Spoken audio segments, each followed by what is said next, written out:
January 27th, 2022 meeting of the Mashpee Conservation Commission. If there is anyone in the audience or in the virtual audience that has any business that is not on the agenda, I'd ask that you come forward now. Nope. Nobody's calling in for public comment aside from the agenda. Very good. Drew, if we could move to the pre and post hearing items. Sure. So the first item up is the approval of 3 sets of meeting minutes starting with October 28th, 2021.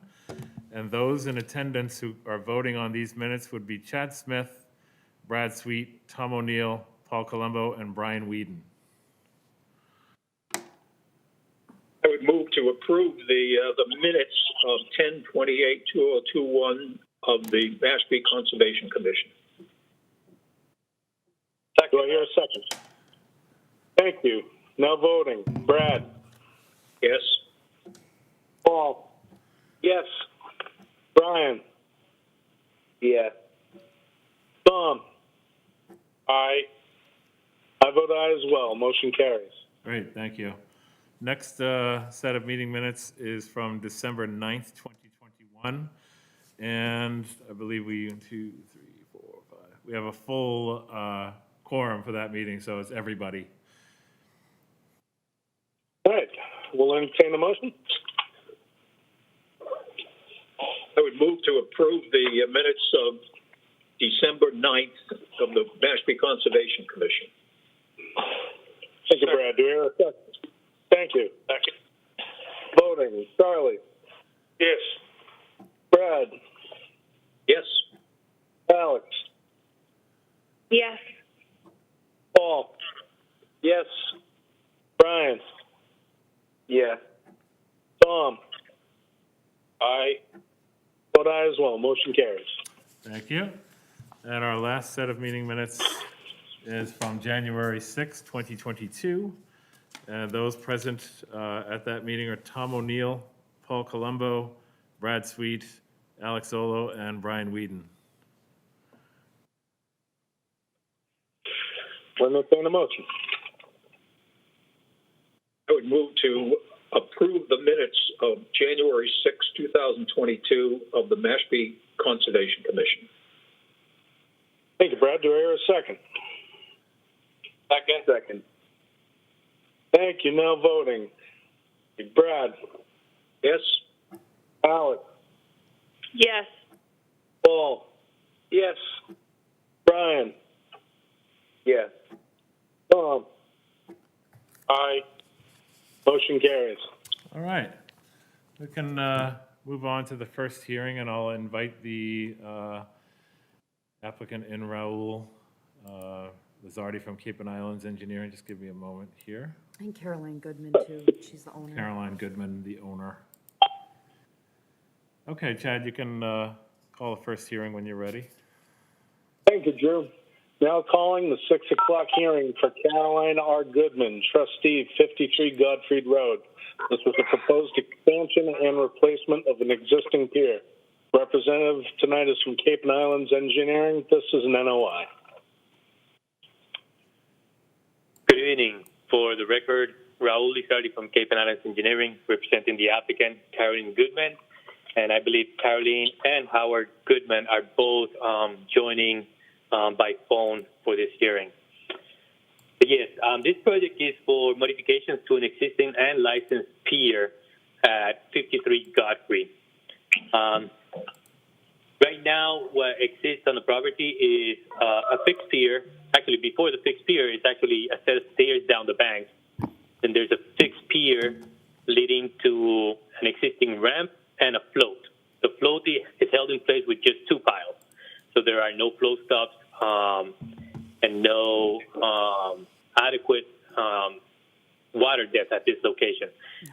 Right in front of the float, there's approximately half a foot to probably 7 inches of water during low tides. The current homeowner have a 13-foot Boston whaler, and it draws about 9 inches of water. So during a low tide period, they can actually not use their boat at all because the boat is just grounded in the muck for Mashpee River. Talking about Mashpee River, the resources here are land under the ocean, riverfront area, coastal bank, coastal beach. There's also a salt marsh and land containing shellfish. What the homeowner wants to do is reconfigure the existing licensed pier by reaching deeper water so that the boat problem with grounding is no longer a problem. The homeowner also has 3 kayaks, and they also want to increase the size of the float so that they can properly and easily use the kayaks on the float. In addition, they want to acquire another boat, which will be either a 23 or 24-foot boat. For this reason, they're going for a new float that is 10 feet by, I believe the size is 24 feet. So it's approximately 240 square feet of float area that they're proposing to have. With this one, they can actually dock the intended new boat on the water side and the Boston Whaler on one of the 2 wings. And then the other wing can be used for the kayaks to launch kayaks in and out. The good thing about this new location is that it reaches waters of over a foot of water at low tide. We sent this plan over to the harbor master, and he had no problems with the location in terms of navigation, but he did make comment that there are 2 nearby moorings, one to the northwest and one to the east, that should these 2 moorings need to be relocated, it will be done at the expense of this applicant, and the applicant understands that. We also sent it, actually, as part of the submission to the commission, it was submitted to the Shellfish Constable, and the Shellfish Constable did respond saying that although there is no good shellfishing in Mashpee River, there is the potential for habitat, so he recommended mitigation for this proposed pier modifications. The applicant saw the recommendations from the Shellfish Constable and agreed to the fee, I believe, or the fund of approximately $2,200 for this project, and they have no problems with actually doing that. So the 2 main reasons for this project modification is to obtain adequate water depth and also to allow for that larger float to have the 2 boats and the kayaks on the property. If there's any questions, I'll be happy to answer. Thank you, Raul. Drew, comments? You all have my comments just regarding, wanting an explanation for the larger float size, which Raul did provide. And as already stated, the Shellfish Constable feels that this is a good candidate for the Shellfish Mitigation Fee, which he did calculate out based on the expanded footprint, proposed expanded footprint. We know, I don't know, I'm sorry if you mentioned this already, Raul, but we know the draft of the larger boat. It's right here, 14 or 11 inches, depending on 14 or 11 inches. depending on what they get. Right. The homeowner provided that information via, I believe, an email a couple of days ago. Yeah. So, yeah, depending on the outcome of this hearing, they're looking into 2 models. And the 23 has, I believe, an 11-inch draft. The 24, I think, like Caitlin said, it was 14. I'm not completely sure. I don't have the email in front of me right now. Yep. And currently. Yeah, 9 inches for the current boat. So, Mashpee Conservation Commission. so based on the regulations 27, docks, piers, and floats, the proposal Sure, I'm does just gonna meet put the you on hold performance for a second, standards. okay, and then- And if the commission agrees with the Shellfish Constable's comments, Let's put you down to for be now. conditioned as part of this project is a shellfish mitigation fee for the proposed expanded footprint, then we recommend to close an issue.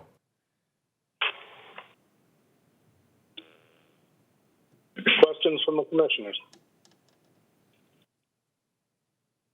So do I understand correctly that the shellfish mitigation does meet the standards as proposed? Well, the shellfish mitigation is really determined by calculating out the area of impact from what's being proposed. So, the standards of the Shellfish Mitigation Fee are just the calculations themselves. And in the regulation, it offers, the regulation provides the commission with, to assess these projects with that type of mitigation in mind, or if the commission feels that upland mitigation would be more suitable in lieu of a shellfish fee. So it's your discretion as far as what type of mitigation you feel is appropriate for this type of project. And the Shellfish Constable, we rely on him for these types of situations to see if, this is a suitable type of project where a shellfish mitigation fee would be the preferred form of mitigation. Thank you. Other commissioners? I have a question.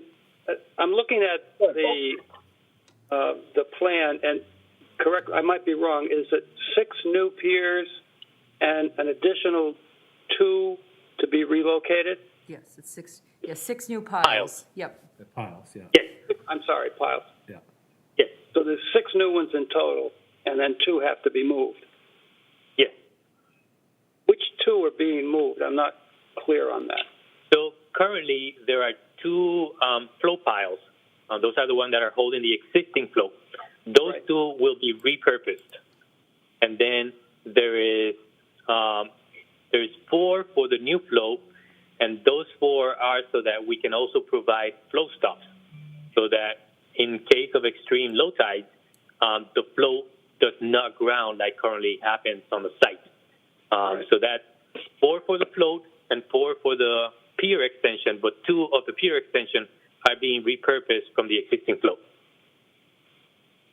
Okay, and where's the location of the 2 moorings that have to be moved? So Where on they the being plan, well, the relocation of them will have to be in coordination with the harbor master. So once this project gets moving forward, the harbor master will be the one that determines where they will be moved to, and the expenses of that relocation will fall under this application, under this applicant. Okay.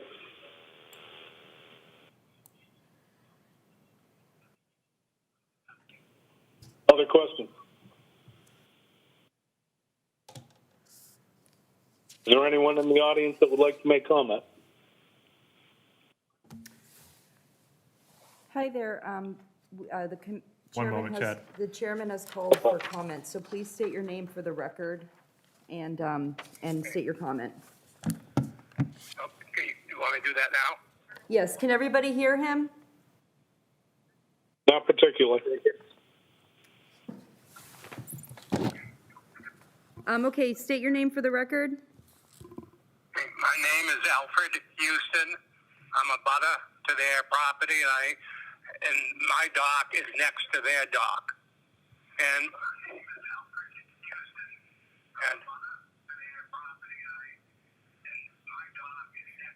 Okay, and what's your comment? I have a couple questions. One, as it is now, the 2 moorings, or at least one of those moorings, makes it, it works fine for me to get to my dock, but if it's moved closer to my dock, I will have trouble getting to my dock. And I guess you're just saying that that's not going to be decided now. This dock will be approved, and then they'll figure out the moorings later? Yes. Yes, that will be figured out through the harbor master. Okay, why isn't it being decided now so that we know what the impact on my dock is going to be?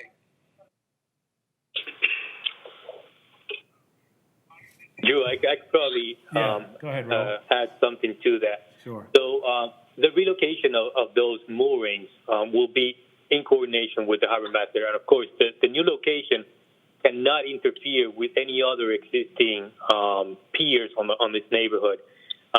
Right now, this location for I would say the northwestern mooring, we are at 59 feet, the proposed float, 59 feet from that mooring, the way we located it at this time. Now, these moorings sometimes get reset, so sometimes they get reset at different locations. But at this particular location, that's where it was. The eastern one is, I believe, a little closer. It's at 50-60. which is roughly about the same distances, actually 69, so it's a little further. So it's about the same distances that those moorings are located today to those other two neighboring floats. So it's not getting drastically closer to those moorings, but if the harbor master does determine that they're too close, the relocation will have to be done so that it does not interfere with any other pier or floats on the neighborhood.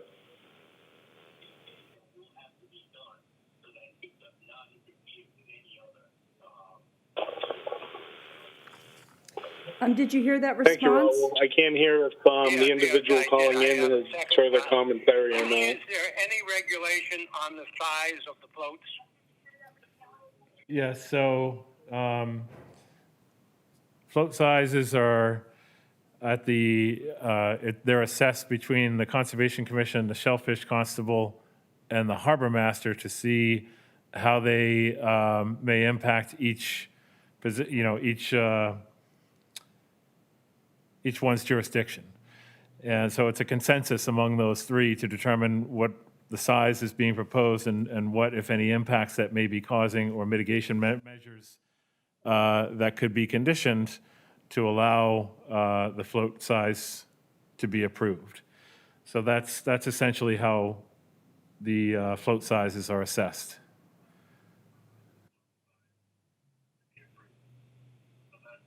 Ask him if he got that.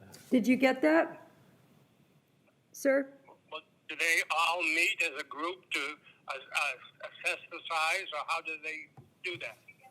So the plans are sent to both the Harbor Master and the Shellfish Constable and the Commission well in advance of the hearing. And then the Shellfish Constable and Harbor Master submit their comments prior to this hearing where it's presented to the Commission.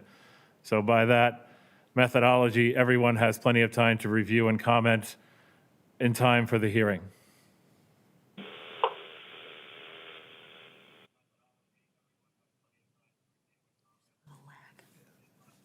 There's a little time delay, that's why we're waiting. Have they submitted something, and have they approved it? Yes, it was already, the consultant had gone through, but we'll reiterate. So the Shellfish Constable is recommending a shellfish mitigation fee, which is a calculated formula that he uses that is based on the amount of impact to land containing shellfish from pile installation and float size.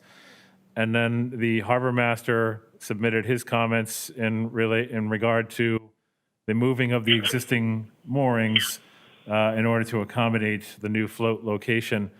And in doing so, he will, part of that assessment is to make sure that wherever the moorings are going to be moved, he hasn't decided yet, so that that isn't going to be determined at this hearing, but it will be determined by the Harbor Master so as to not impact any other neighboring docks. That's his purview, is to make sure that navigation in general for all these types of water-dependent projects do not result in any sort of issues with neighboring docks.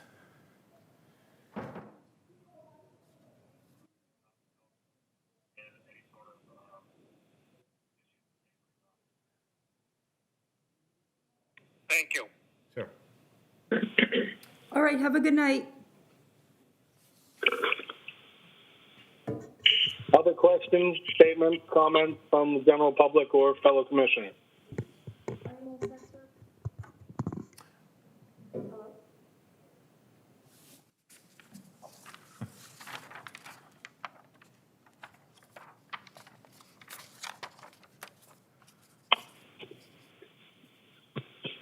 Doesn't seem like it.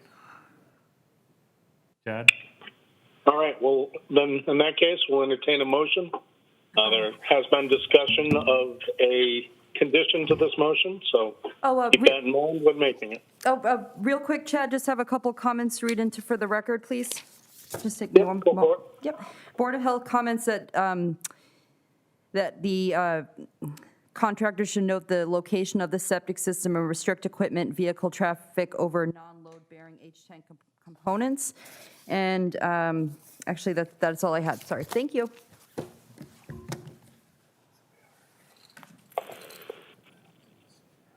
Other questions or comments?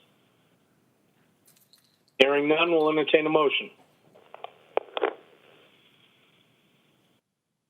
move that we close an issue in regards to the application of Caroline R. Goodman, trustee at 53 Godfrey Road. I'll second that. Thank you, Brad. Thank you, Charlie. Any other further discussion? Voting. Charlie. Yes. Brad. Yes? Alex. Yes. Paul. No. Brian. Yes. Tom. Aye. I vote aye as well. Motion carries. Thank you. Thank you. Okay, thank you. All right, we're going to move on to the next hearing. I'm just going to invite in the applicant. It's you, Raul, right? Still you for this one? Yeah. Okay. Chad, whenever you're ready, you can call this hearing for 14 Menemsha. Thank you, Drew. Now calling to order the 603 hearing of Silver Development, LLC, 14 Menemsha Road. Proposed demolition and reconstruction of single-family dwelling, the associated landscape and hardscaping. Representatives from Cape and Islands Engineering. This is an RDA. Good evening. For the record, Raul Lizardi from Cape and Islands Engineering, representing Silver Development, LLC, for the proposed project at 14 Menemsha Road. The only resource on the property or within 100 feet of it is land subject to coastal stone flowage. This lot is a landlocked lot, approximately 8,000 square feet of land area, and about 1/4 of it, the eastern quarter of it, is in the flood zone. Flood zone is elevation 12. The applicant is looking to completely raise the existing dwelling and construct a new dwelling. There'll be no increase in bedrooms, so the septic system will remain the same. One of the existing trees in the floodplain is proposed to be removed. That's in order to be able to construct the foundation for this house. In replacement for that one tree that's being removed, there are 5 proposed American holly trees along the back property line, occupying a space of about 32 feet along that property line. All 5 of them are located in the flood zone, so we're eliminating the one from the flood zone and proposing 5 in the flood zone. There's other improvements to the property in terms of landscaping and hardscaping, but most of it falls outside of the flood zone area. The only proposed portion of the work that falls in the flood zone area is the removal of the tree, a portion of the new house, and the demolition of the portion of the existing house, and then the regrading and landscaping around the proposed project. All of the roof downspouts are proposed to be captured and infiltrated using floor drywall, as shown on the plan, which is typical for house projects or dwelling projects in Mashpee regulations or Mashpee conservation jurisdiction. If there's any questions, I'll be happy to answer. Want to give comments for this? Thank you, Raul. Drew, comments? Caitlin's going to have some comments for you. Sure. Thank you, Raul. So this project does meet the Regulation 25 performance standards for a flood zone. Just had a couple questions for you, generally about the plan, Raul. The plan states that no structure will be in the flood zone, although it appears the northeast corner of the new dwelling will be in the flood zone. Is that correct, or did I read that wrong? So the existing house is in the flood zone. The proposed house, there's a corner that falls within the current flood zone. What this project is intending to do is to regrade that corner above the floodplain. So this will have to be followed by a LOMA for proposed raising the grade to have the construction of the house above the floodplain. Okay, So, okay. Oh, thank you for that clarification. Yes, if there's no changes to the grade, then it will completely fall in it. But with the proposed raise in the grade, it will be out.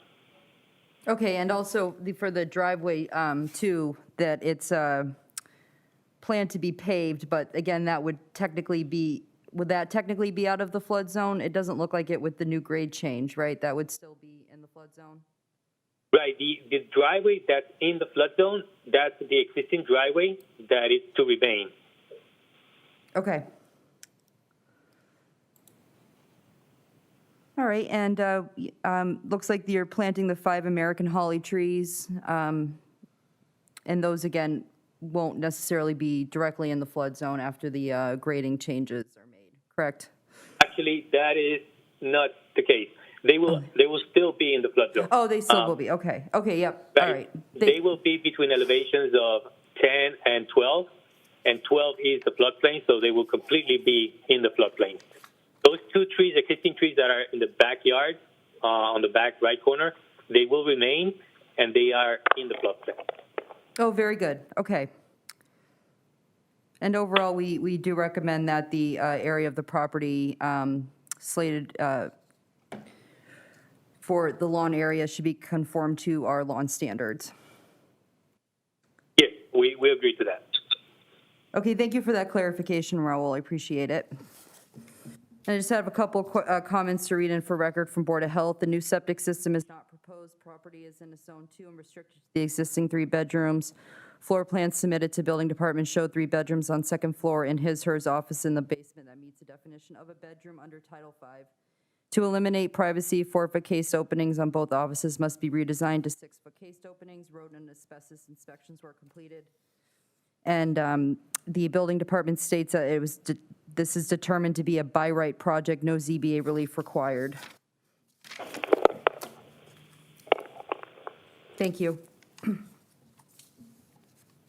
Thank you, Caitlin. Questions and comments from the commissioners? I would ask Raul in regards to the seeding of the new grasses in the property.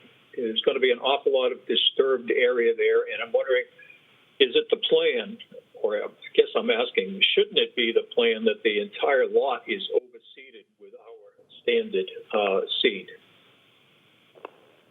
I have seen other projects that they have, once they have that condition that anything in the flood zone has to be seeded with this particular mixture, they go ahead and seed the entire thing, because it kind of makes it more difficult to seed 2 different areas. So I believe that would be acceptable for the homeowner. It would just be one type of seed mix to spread throughout. Makes it easier. Okay, thank you. Other questions from the commissioners?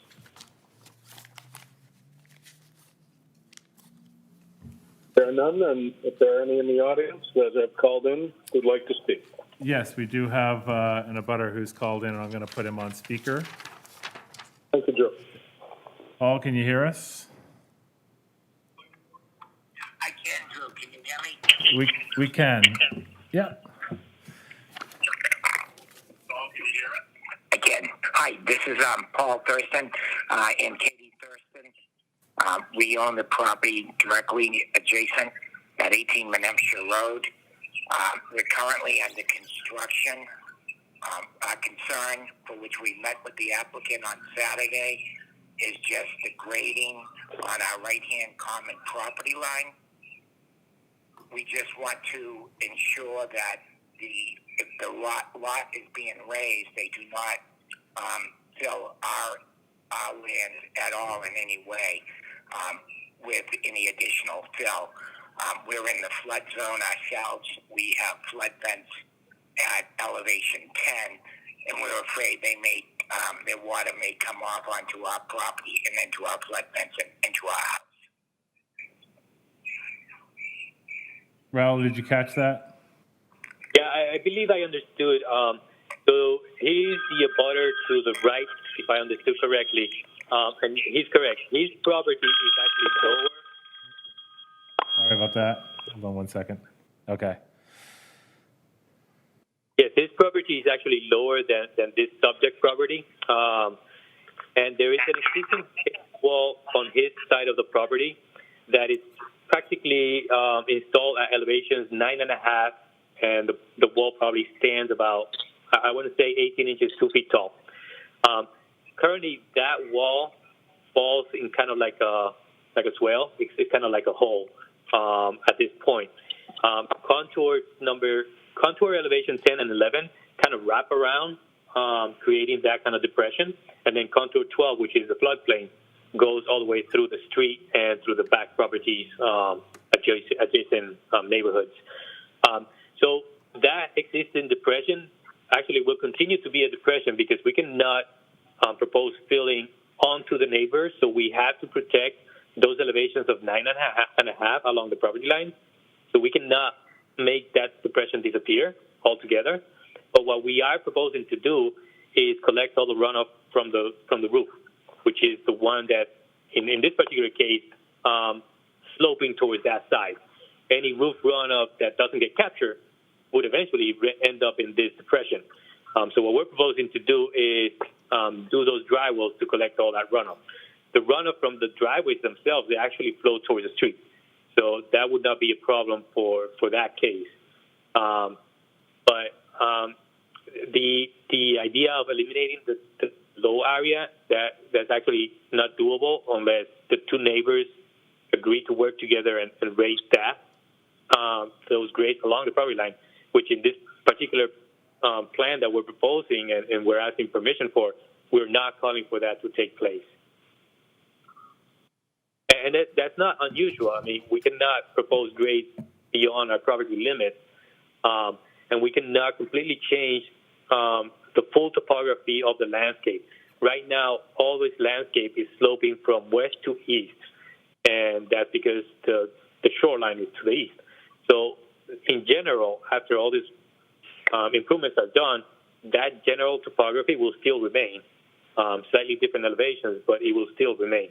It's just that we're capturing the runoff from the structure, which is the most critical one.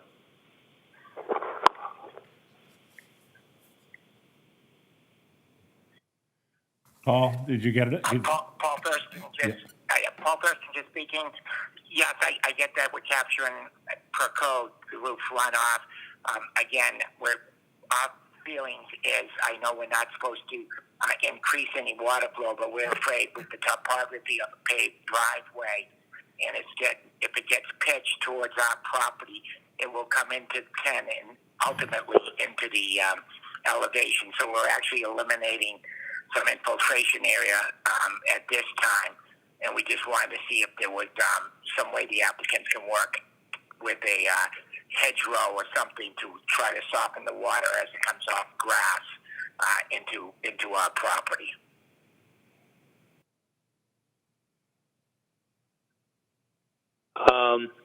The only thing I can say to that is we typically don't propose drainage for the grass yards, for the side yards, or installing a drainage all along the property line would capture runoff from the yard, but usually capturing runoff of the lawn areas or the landscape areas is not something that's typically done. I know the existing retaining wall, in some way, it's kind of working as a buffer for runoff because that retaining wall is actually at the lowest point. In the future, I guess I could bring up to my client, the homeowner, that there is this concern from the abutter of runoff, and maybe they can work together to build a little bit of an earth berm along the property line, which is slightly changing the grade, but it will somewhat prevent runoff from going from one property to the other. But the low depression will still remain. It will just be kind of like a vertical earth berm that prevents some water from continuing to run onto the neighbor's property. The only one elevation we have on that neighboring property is an elevation of 10.3, and that's approximately half a foot to some 7-8 inches higher than the lowest point on the property for this project, which is 9.6, 9.5. But if the two property owners work together, they could probably build sort of like a continuation from that retaining wall towards the street in form of an earth berm. A foot high should be enough to get those 9.9 to become 11, and that should be probably enough for them. and we would appreciate that cooperation. We'd like to see not only an earth berm, but perhaps a gravel drainage swale to, again, break that water that would be sheet flowing off any lawns into our property. But we will work with the neighbor and yourselves from Cape and Island Engineering. We support the project. We just wanted to make sure there's no adverse effects as the construction goes forward. Good. Yeah, I can mention that to the homeowners, and I don't think that will be a problem with this project moving forward as being proposed, because that's just a little slight change in grade. Thank you very much. Okay. Thank you, Paul. Okay. And just to show the commissioners some photos of the site, this is 18 Menempsha looking top left from the road. Existing backyard, you can see there's spray painted trees tagged to be removed in the backyard. This is outside the flood zone in this area here.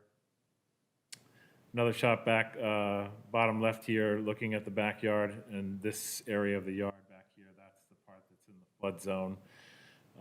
So you've got a mix of landscape lawn and some scattered trees making up the vegetation on the lot. And then this is a shot of the area of the flood zone neighboring property on the seaward side of the house. So there is also a letter that was that we received today from. 1 second to get my information correct here.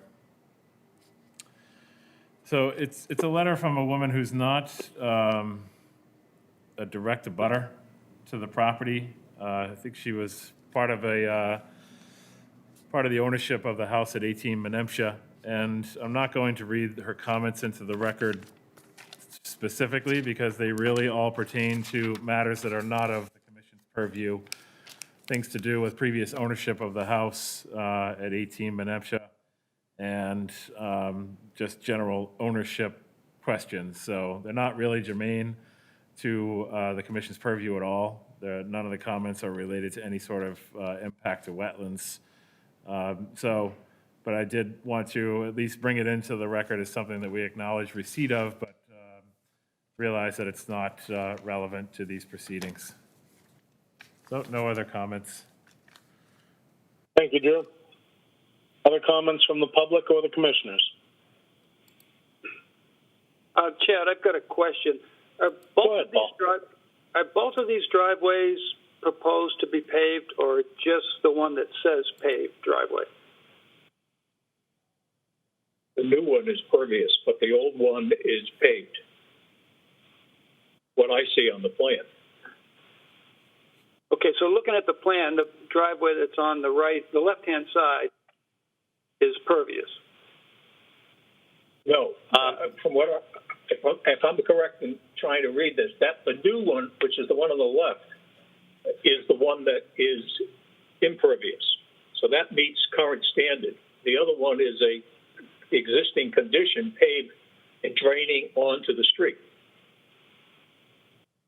Right, the one on the right, which is in the floodplain in conservation jurisdiction, that one that Drew is hovering over, that's the existing one, and it is paved. It is a bituminous pavement driveway that's not proposed to change.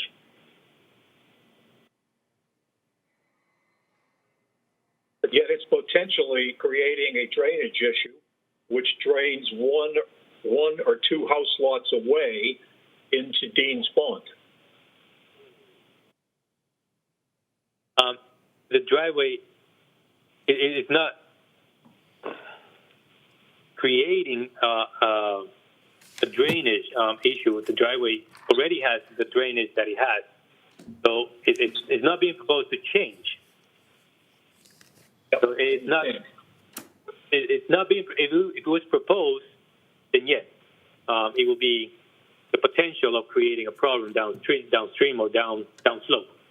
But as an existing driveway, it won't create because it's already there. But yet we're asking this the person that is filing is Silver Development. They are creating a drainage problem on the right side of the lot at 14 Menemsha. It was discussed earlier about cooperation between the two property owners to make sure that it is not draining from left to right. Right. So what's happening, from what I understood from the neighbor, is that the current development, as it stands, is causing a problem because there is a low depression, mostly on the neighbor's side, that is collecting water, and that particular situation would not change because that depression is mostly at the property line, and we're not raising the entire property line. However, we are improving the conditions in the form that we are collecting all of the roof runoff with drywalls. I do understand that there is some runoff from lawn areas, but comparing the runoff from lawn areas and the runoff from a roof, impervious surface, the roof is the greater runoff producer. And in this case, we're collecting all four corners with drywalls. So the roof runoff would not be adding runoff to that low depression. And I will forward the information to my client so that they can agree to adding an earth berm so that even a 1 foot high earth berm along this property line will minimize any flooding that goes on to the neighbor from this side.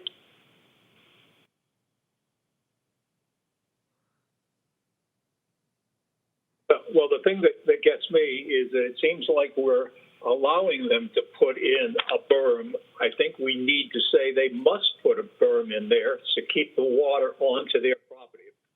I thought a basic principle of how you do land management in the town of Mashpee is you retain any runoff on your property.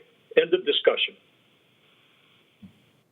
Yeah, I think this project, because that's part of the floodplain area, you can condition that that berm be installed along that property line towards the street line, and that will be acceptable. Yes. Drew, you have any comment about that?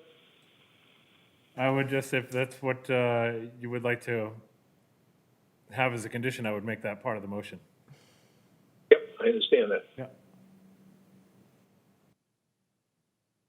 Other questions and comments from the commissioners or from anyone in the public?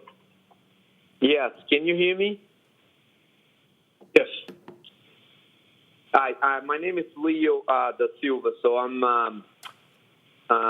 we bought the property under my company name, Silva Development. And I just wanted to say that I talked to Paul, the neighbor to the right, about doing something in there that would resolve that issue. We talk about that, like you say, on Saturday when I visit the property. And also, I'm hoping for the driveway on the right, if we can remove the pavement and put some type of seashell or something in there that will be a better fit for that area for helping with the runoff in there. A pervious surface. Yeah. Yeah. Good. That should address it. Well, if there's any other questions or comments, we'll hear them now. Otherwise, I see Mr. Sweet preparing for a motion. Wait a minute. we got a full house here tonight, and wait on me.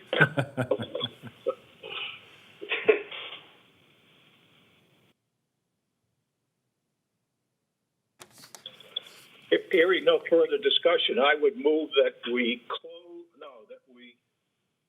have a negative determination in regards to the application of Silva Development LLC at 14 Menemsha Road.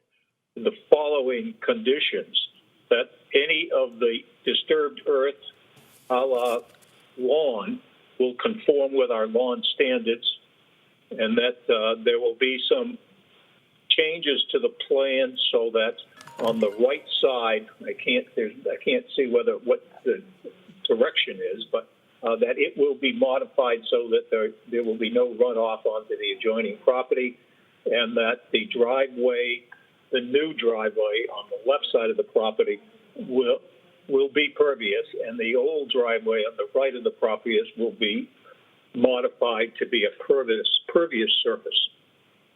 And then Drew will let you in to the meeting. Thank you, Brad. Do I hear a second? I'll second that. Thank you, Charlie. Is there any further discussion amongst the commissioners? Hearing none, I'll call a vote. Charlie? Yes. Brad? Yes. Alex? Yes. Paul? Yes. Brian? Yeah. Tom? Aye. I vote aye as well. Motion carries. Thank you. Thank you. Thank you.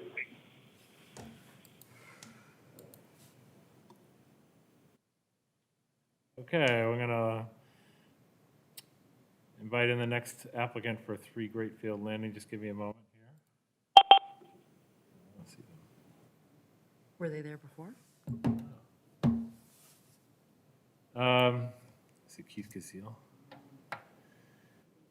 Is anyone on the line who's representing the Flat Pond Homeowners Association 3 Greatfield Landing? Yes, this is Keith Gazelle. Can you hear me? I can hear you, Keith. Have you logged into Zoom? I tried, but it didn't seem to let me in. Okay.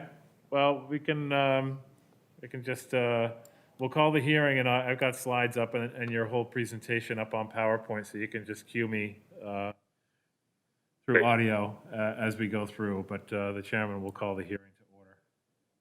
Okay. Now calling the 606 hearing, Flat Pond Homeowners Association, 3 Greatfield Landing, New Seabury Dunes Golf Course. Proposed treatment and eradication of aquatic invasive species. Representative, Solitude Lake Management.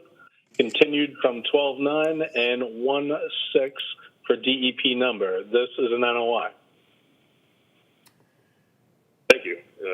Again, for the record, my name is Keith Gazelle with Solitude Lake Management, representing the applicant, the Flat Pond Homeowners Association. Essentially, the proposed project, as you stated, is a Phragmites control program. There is an existing pond that was really created as a feature of the golf course that is about 1/4 of an acre in size.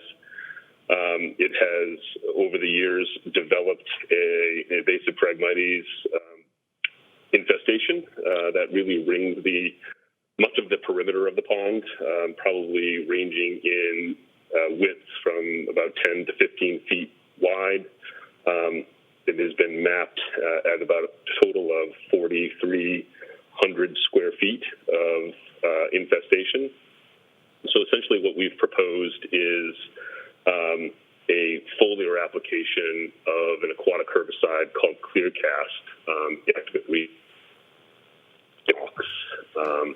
and we've proposed kind of low volume application techniques that would consist of low volume foliar with a backpack sprayer, cut stem application, and some hand wiping as well. We're proposing treatment once the plant reaches full inflorescence and when it starts to flower, which is typically kind of late August, September timeframe. Really, the window is probably late August through early October.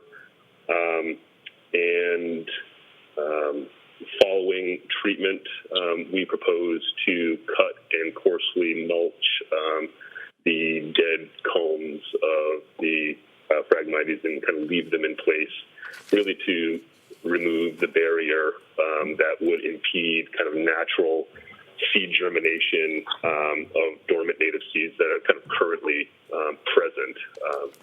And this program would likely require multiple applications, but would be a single application per growing season. But we expect probably 2 to 3 applications in order to achieve kind of a sustainable level of control. That's pretty much the project. Certainly can answer any questions that you might have. Thank you very much. Drew, comments? I just had one comment in regards to one of the application methodologies, which is the backpack spraying. Keith, do you feel confident that by using that methodology, any native vegetation in areas where you may have intermingling of frag and native species won't be impacted by that methodology? I know it's kind of, it's mostly frag around, as you can see from the photos, but there are some native plants in the area, so I just wanted to get reassurance, with that methodology that it is going to be restricted using the sprayers to just the frag and there wouldn't be any collateral damage, so to speak. Yeah, certainly we use that technique often, and certainly have used it in conjunction or where there are mixed plant assemblages, even in some cases where there are rare species present. Okay. So yes, pretty confident that we can maintain kind of direct application to the target species, and typically how we do that is we're usually applying the product from an elevated position. So we actually will oftentimes bring small step ladders out to the site so that we're applying the product to the canopy of the Phragmites growth.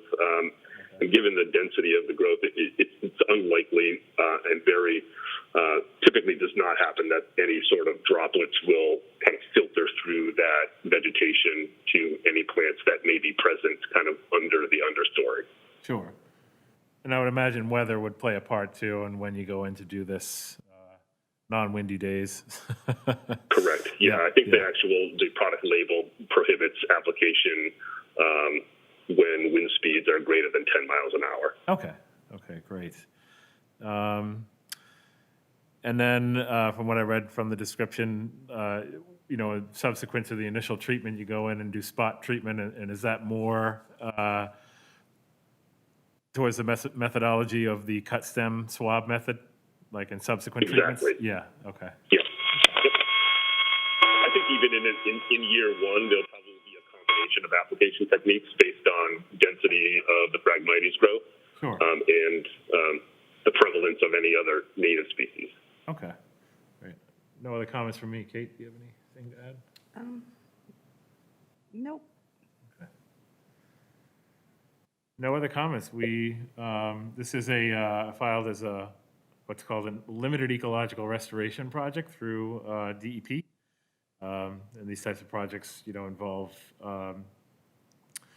treatment and eradication of invasive species. So we certainly view this as a net environmental benefit type of project, and we recommend that the commission close an issue on this proposal.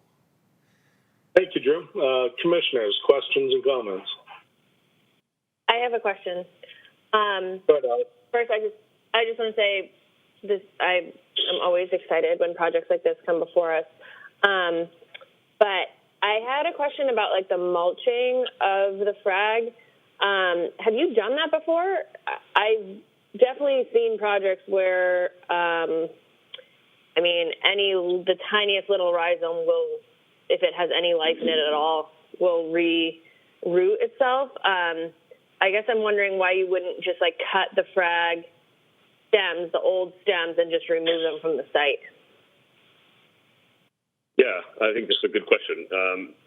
Certainly, the way or the method that we use to cut it is there's going to be no disturbance to the soil. It's really kind of low impact manual cutting with kind of almost hedge trimmers.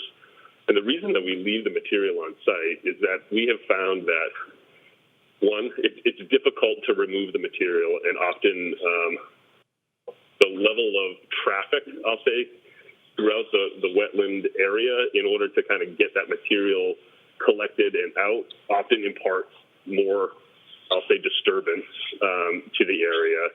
And two, right. I think that there is some literature that suggests that leaving the mulched material in place provides an increase in soil temperature that helps promote germination of the native seed bank that may be dormant there. And so that we see some increase or not increase, but some expedited recolonization by native species as a result of that method. Okay, great, thank you. Hi, Keith, it's Caitlin. So I just wanted to reiterate, too, that the plan overall bylaw does not call for active replanting of the area. You will be relying on the native seed bank to recolonize the area, correct? That is correct, yes. Thank you. Seems to be an isolated patch. Luckily, it's not. I don't see any other areas of infestation nearby. Hopefully not. So it's a good candidate area for this type of eradication. Stands a good chance. Other questions and comments from the commissioners? Hearing none, is there anyone in the audience who would like to make commentary? Nobody's called in. Unless there's further discussion, we'll entertain a motion.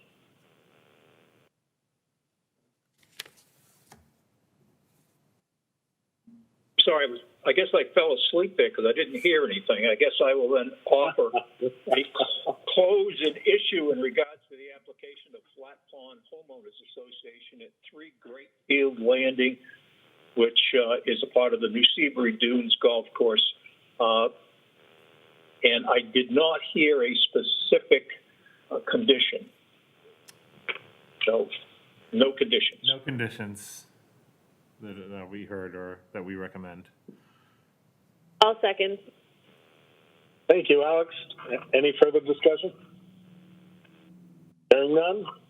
Voting. Charlie. Yes. Brad. Yes. Alex. Yes. Paul. Yes. Brian. Yes. Tom. Aye. I vote aye as well. Motion carries. Great. Thank you. Thank you.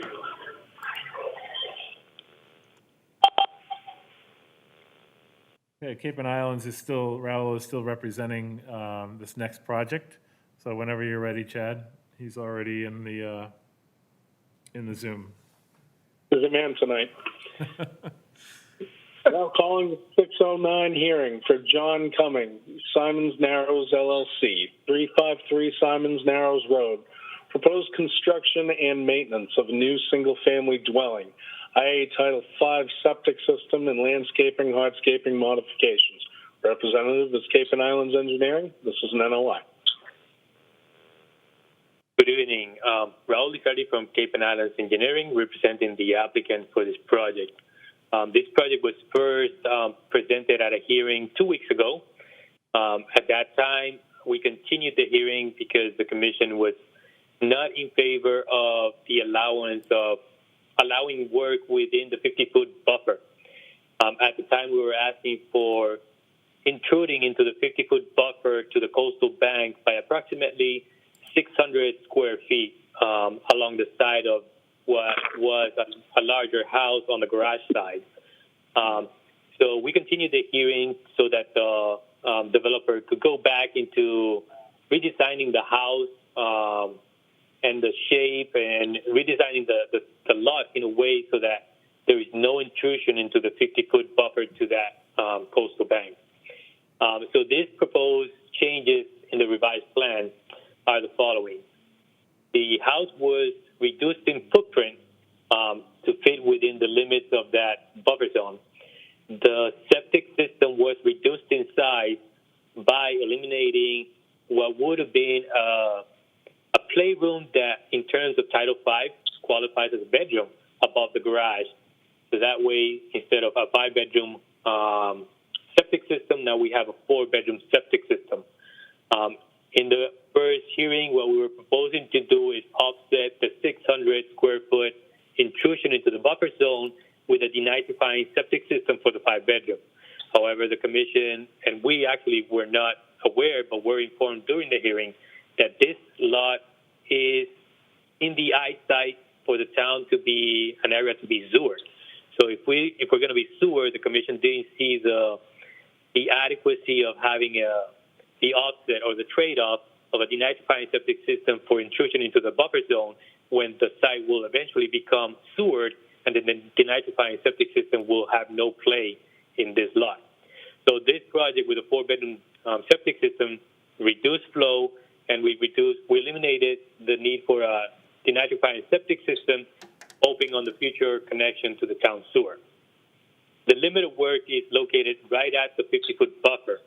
The side closest to the garage to the limit of work is 7.5 feet.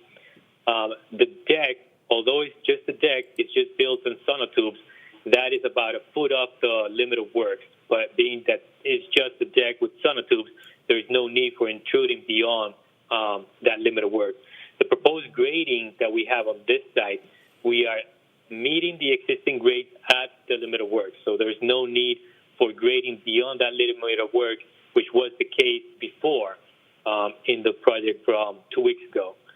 So this project, as presented, addressed the comments and the concerns from the hearing 2 weeks ago, and we hope that we can get approval for this project now. If there's any questions, I'll be happy to answer. Thank you, Raul. Drew, comments? Sure. So we overall believe that this project now does meet the 50-foot buffer zone requirement for undeveloped lots.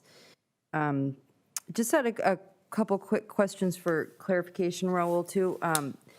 The area that's slated for, I just wasn't sure if it was slated for lawn or for planting beds along the north and east side along the limit of work. So those are planting beds. The one that has the green plus a little kind of grassy hatch, those are planting beds. That's the all one that is planting beds. just a light green, which is over the septic system and over the, exactly, those areas are the limited to 10% of the lot for lawn areas. Okay, very good. And if I heard you correctly, so there will not be a denitrifying component to the septic anymore. Right. If this house is going to be eventually connected to the town sewer, going through that expense and those monitoring, it's probably too much effort at the beginning to then just decommission all of that. Sure. Okay, very good. And I'll read the Board of Health comments in for record. The septic design plans currently are under review by the Board of Health. Floor plans to be reviewed upon submission to the building department. And the building department didn't have any additional comments for this particular meeting. But yes, overall, I think with the new footprint and pushing back from that 50-foot buffer zone, not having any disturbance beyond the limit of work, that this project does meet the performance standards for coastal bank salt marshland subject to coastal storm flowage, and we do recommend to close an issue. Thank you, Caitlin. Questions and comments from the commissioners? I have a question. Go ahead, Alex. I just want to, I don't remember if it was in this plan or not. Drew, maybe you could just remind me. Was there to be like bounds or markers set on the property at the 50-foot? Like I'm worried that the trees that are close to the deck are going to disappear in a couple of years. Is there a way that we can like clearly define where the 50-foot buffer is so that they don't disturb anything past it? Yes, that could be a condition in the, if you were to issue an order of conditions, that could be a specific condition to have the 50-foot setback clearly delineated in the field prior to construction. And then, we have this boilerplate condition that has several conditions that have to be met prior to signing off on a building permit. And that is, establishment of the work limit, inspection of that work limit, inspection of the staking to make sure everything is in accordance with the plan of record that the commission approved. So we can have those conditions and an additional condition just highlighted just because of the proximity of one of the structures to that 50-foot line, the deck, to ensure that that 50-foot setback is clearly visible. And if it is to be, discovered that it's going to be encroached upon for any reason at that time, we can bring it back before the commission. But I completely understand what you're saying, Alex. It's that inevitable construction overreach. But as Raul did say, for the deck area, you're looking at just sonotubes for the probably minimal amount of activity there when it comes to disturbance. But nonetheless, it is right up against the 50, so we can certainly add a condition to clearly delineate the 50-foot setback in the field prior to construction.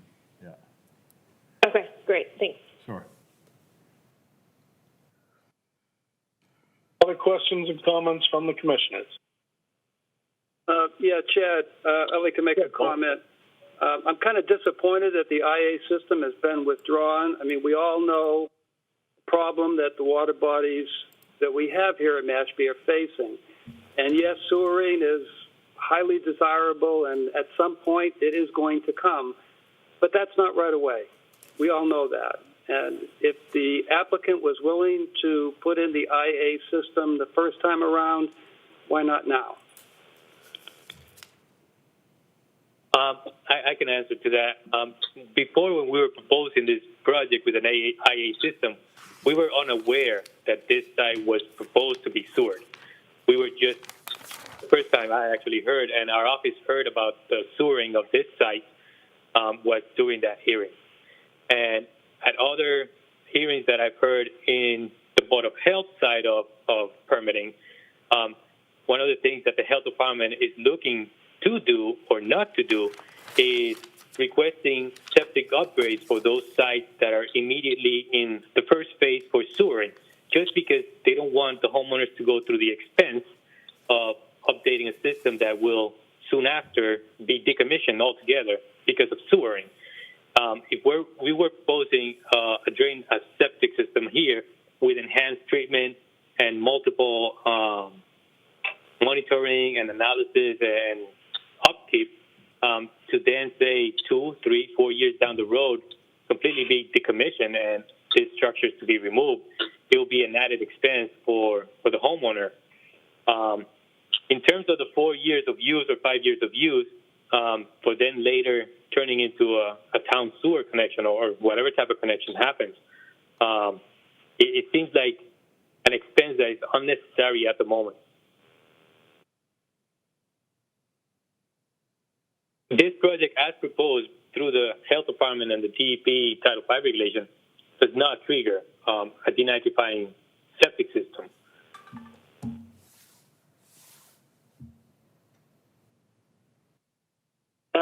It doesn't change my disappointment. I mean, if it was proposed, and now all of a sudden you're just going to take it away because you feel as though sewering's coming and that's an easy out. So, I mean, so is it, you know, it's one of these things that we're going to run into for the next 10 to 15 years. It's like everybody's going to defer and delay because they don't want to make and do the expense. But, you know, it's going to be a long time, even though they're in phase one. And the owner of this property can certainly say, I'm going to consider it. And one of these days, I'll have the extra money and I'll make the investment and hook up to the sewers. You know, it's very possible that there will be no sewerage from the municipality, so to speak, for a long, long time. So here's an opportunity to do it right, and to demonstrate to the neighbors and whatever the right way to do the job. But we can't require that. And again, my sense of disappointment comes with the fact that this is not an upgrade. It's not an existing homeowner that's trying to make ends meet and has a failed system and needs to get it back online. This is a brand new project. This is an additional septic system that's being requested to be installed into an area where we have a serious problem already.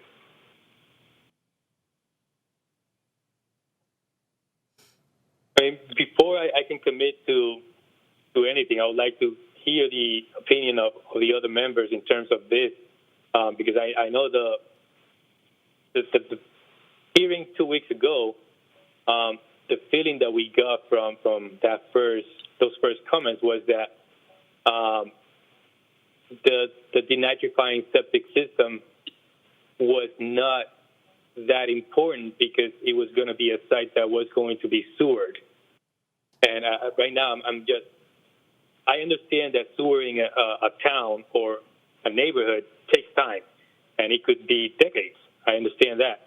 But from the first hearing, and from what I'm hearing now, it's kind of a different opinion now that you still want the denitrifying septic system. I just want to hear from the other commissioners before I commit to something. Raul, I think you might be referring. I think Raul might be referring to my comments last meeting, but I was speaking to losing buffer within the 50-foot setback was not acceptable just because there was a denite system. So I was comparing something different. I was saying I don't want to lose, however many square feet within the 50-foot buffer just because there's a denite system. Because last meeting it was pitched that, okay, there's a denite system. We're doing above and beyond. We don't even have to do this, and we're choosing to. So you should let us take away some of the 50-foot buffer. So that was what I was speaking to last time, just for clarification. I was not saying that a denite system is not better than a typical Title V. I do understand that, and a denite is better than a standard Title V system. But we just got the wrong impression, I guess, from the first hearing. If the rest of the commission feels the same way, the applicant was willing to do a denite before for the project to be developed, and if that's the condition that the rest of the board feels will get this project moving forward, then I would agree to a condition of such, that the denite be back in the design. Great. At the moment, I've heard of two of the commissioners about this opinion. I would like to know about the rest of the commissioners.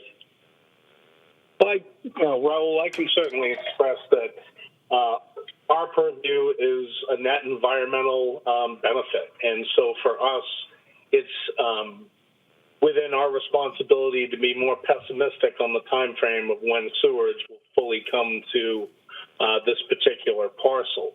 And I can see from the homeowner's point of view, well, if we're going to have sewerage soon, why isn't the Title V acceptable? I stand with my commissioners in saying that I would have rather seen the Superior system included, but I would like some clarification actually from Drew or Caitlin. Is this something we can condition? Because I believe the Title V is within the town standard.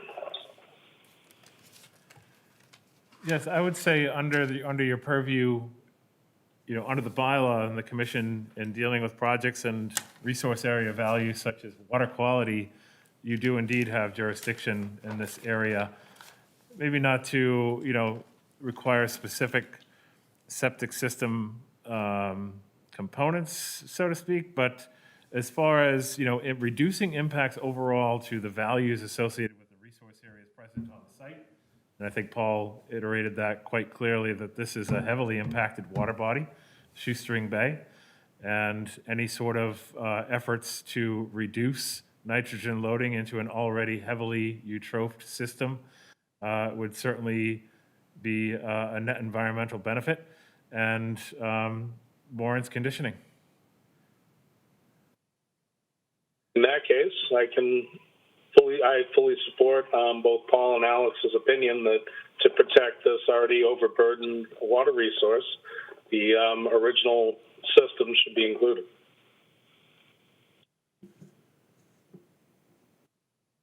So in that case, I will be agreeable to that type of special condition that should this project get approval, it will be through the installation of a denitrifying septic system, because I believe at the first hearing there was some talk about phosphorus removal, but being that this is Shoestring Bay saltwater estuary, nitrogen is the major pollutant in this location. So a denitrifying septic system will be the appropriate avenue.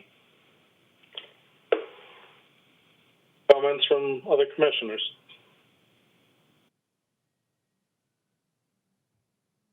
Well, Raul, I certainly appreciate that pledge from you.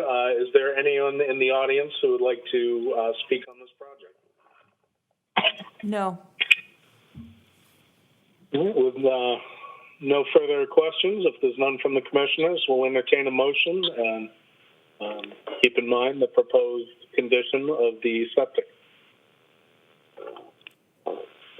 I would move that we close an issue with the following conditions in regards to the application of John Cumming of Simon's Narrows LLC at 353 Simon Narrows Road, with the conditions of 1, to delineate the 50-foot work limit area so that it is protected from any damage to the immediate area, and that the denitrification system, as originally called out on the first application, be returned to this application. Thank you, Brad. Do I hear a second?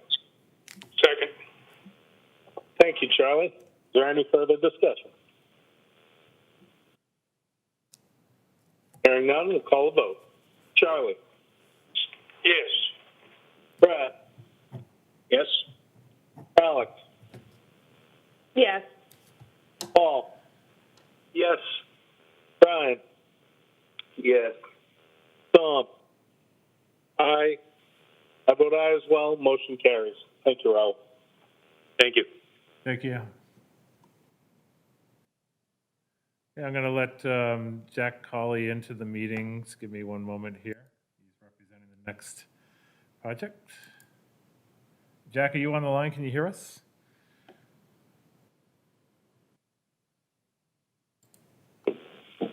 Jack Colley, are you on the line?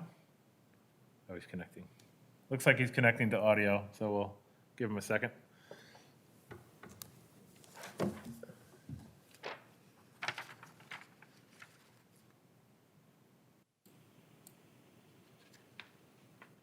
Jack, can you hear us? I'm going to call him. Okay, we're gonna call him. 1 second. Give him the 2-minute warning. There he is. Oh, Jack, it's me. Just call him with the number that Drew has on the phone, on the screen, okay? Call the number that Drew has on the screen.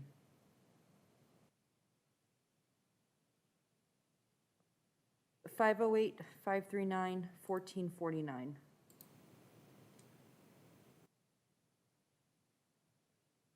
Yep.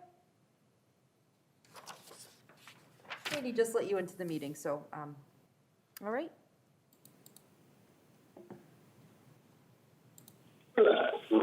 Yes. Great, thank you.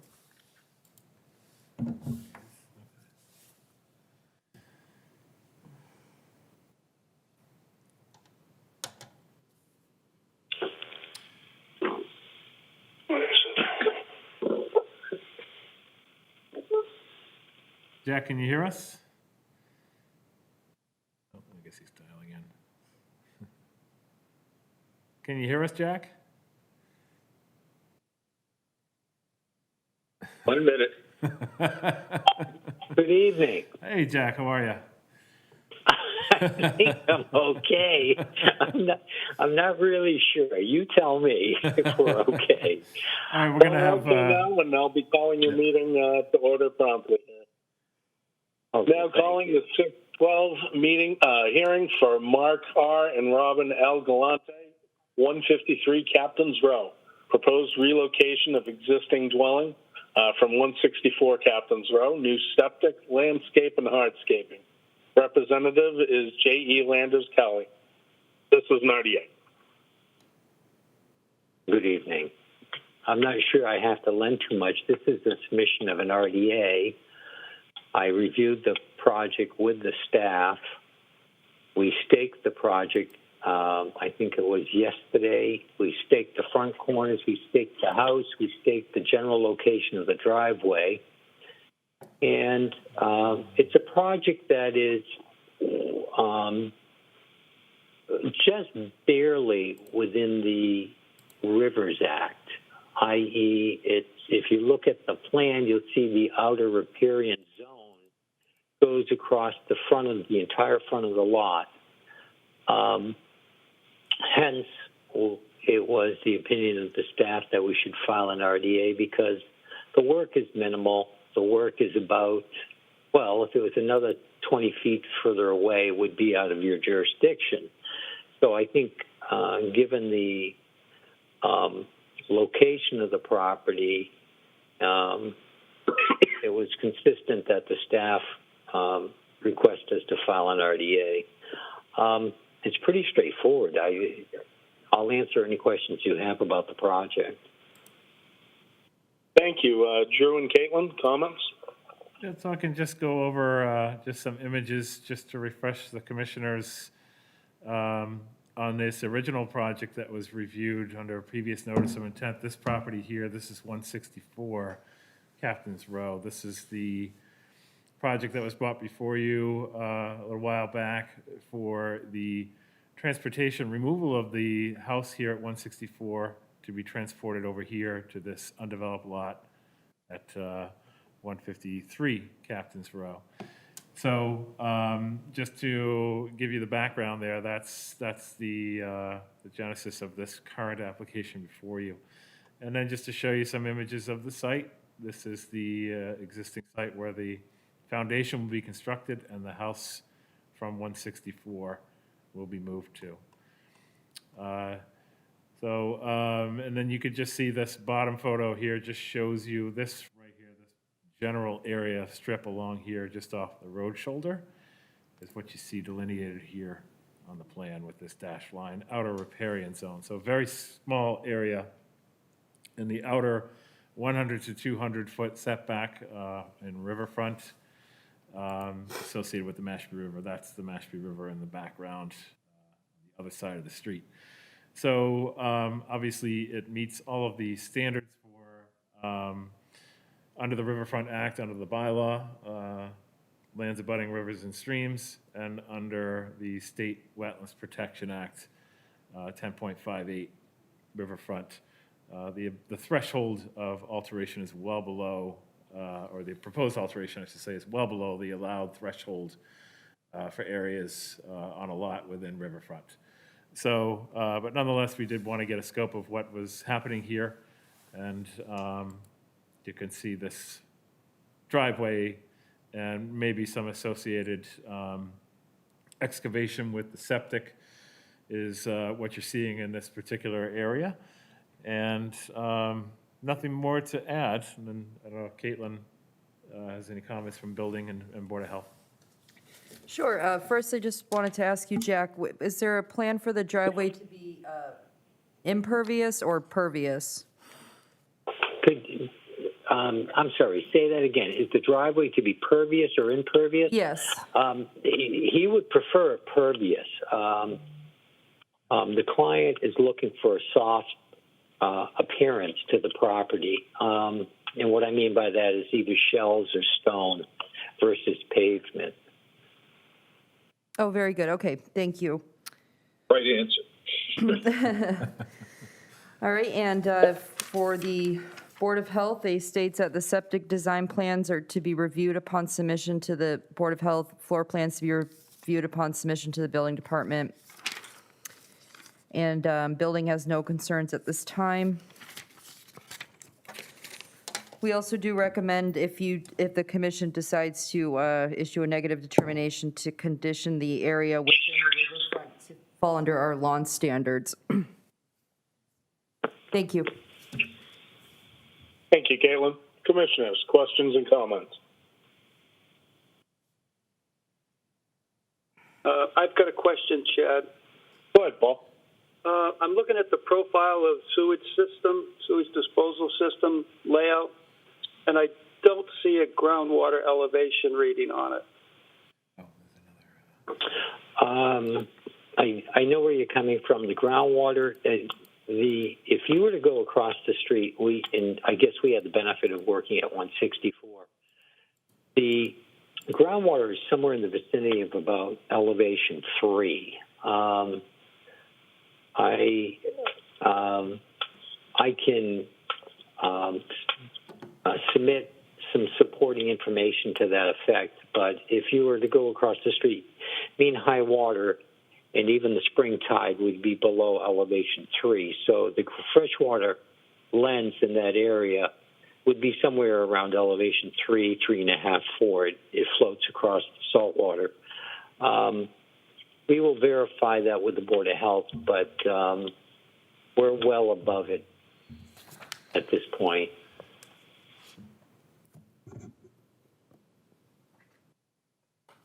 Paul, would you like to see evidence submitted as a condition? Yes, I would like to see that. I'm kind of surprised. I mean, the plan is very thorough. There's a lot of data on this plan, but there's no groundwater. Well, we would be happy to add it and then submit a revised second page. Well, and also in keeping with my concerns, why not an IA system proposal? Well, I think it's unduly onerous in that we're over 150 feet away from any vegetated wetland. We're almost completely out of the jurisdiction of the conservation altogether, and it is a 3-bedroom design. I don't think it's excessive by today's standards. We see many homes or proposed homes being 4 or 5 bedrooms, so a 3-bedroom design I think is modest, and given the proximity of the lot with the relationship to the wetlands, I think it's a stretch to ask us to do IA. We just priced out an IA system the other day, and it was, in addition to the normal septic system, an additional about $10,000. So I do think it's an expense that we just don't need to do.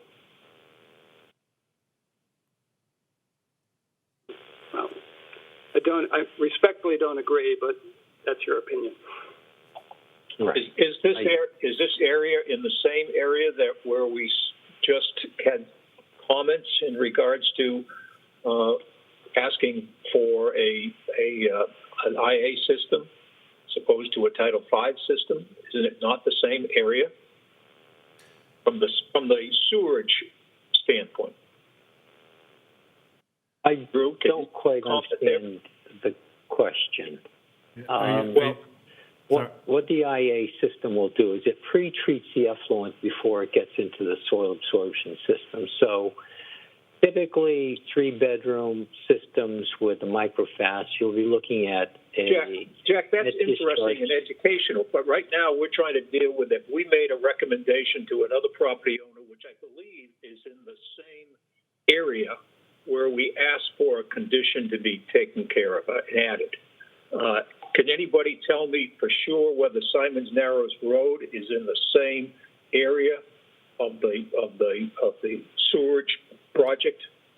I don't know the answer to that, Brad. I don't have the phase sewer plan at my disposal, so I don't know if it's part of phase 3 area of town to be sewered. I simply don't have the answer to that question. Well, the only reason why I raise it, I'd like to move on as well, but we've made a decision, recommendation on another property, and we're inconsistent in our decisions if we decide differently in regards to this property. It's my impression that and I'm happy to be corrected, that the main concern with the previous property was the proximity to the resource. I think we were looking at the 50-foot buffer right at the edge of construction. Yeah, but it's also just because of the state of the waters. So I think it's just, 150 feet away from a river, all of that is still going to end up in there. It's sand. So, I agree that it should be an IA system.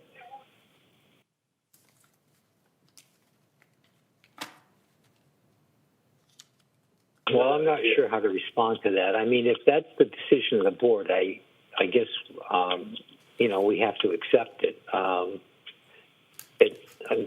guess I'm a little bit surprised. Well, can I clarify what I'm looking at that plan that you have, the profile sewage disposal system.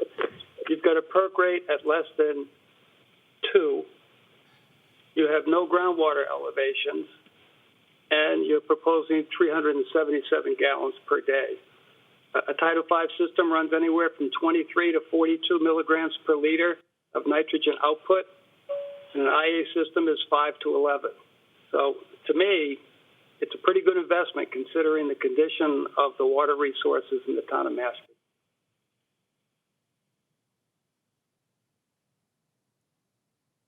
Well, I'm not going to argue that it's better. That would be foolish of me because it is better treatment of the effluent. I really need to get back to my client and see if this is a major issue. I don't know. I was a little bit surprised by the question. Otherwise, I would have had an answer prepared for you ahead of time. If that is the only issue, I would also ask that the board make that a part of the recommendation and let us move this project forward, because the other side of it is we need to park that house somewhere. And I think my instinct is my client will think about it and discuss it, and if we really have a problem with it, they'll come back before the commission and discuss the alternatives.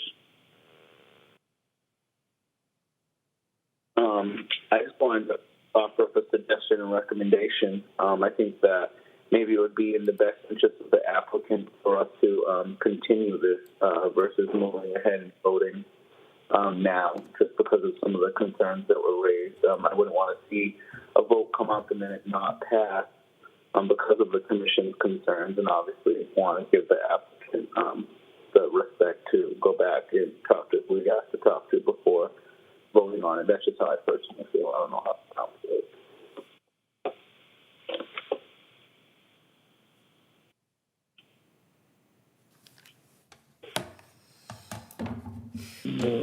Like I hear the Go ahead. I hear I'm sorry, all of a sudden I've just lost my train of thought, but at this point, Jack has proposed that he take the project off the table, go back and work with his client and return if it's appropriate. Am I making that up? Help me out, folks. I believe Jack was asking, and I can let him speak to it, Jack was asking for the approval with the condition of the better system, and if his client had a problem with that, they would come back before the commission. Then Brian offered the proposal of postponing the hearing so they can supply not only the information that was asked for by Paul on the groundwater level, but also consult their client. That is a correct statement.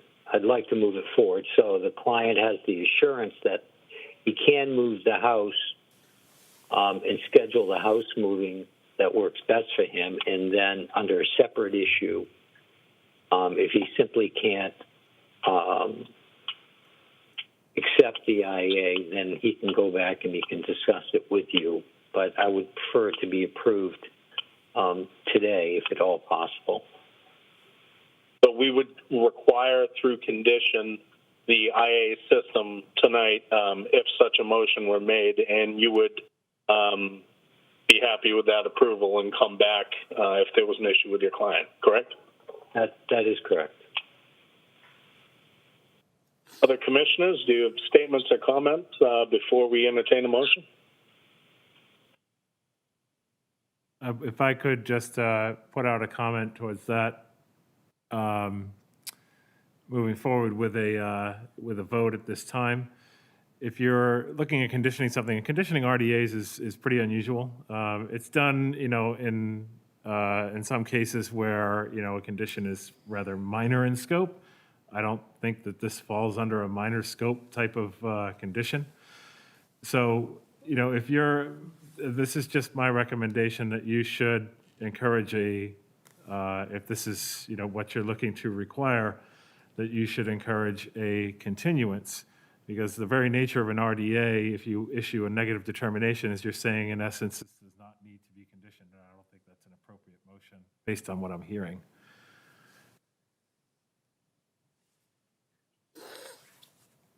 Well, I guess then at this point I ask, when's your next meeting? Because I'm sure this conversation with my client's going to come up in the next couple of days.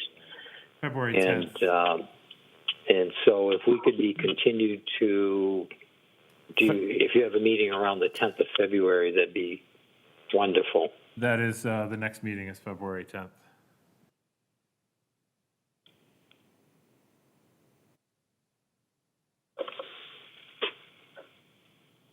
So if I may, I'd like to request a continuance to the 10th of February, and we'll address these issues. And either give you a plan that has the IEA and the groundwater, or be prepared to discuss something otherwise.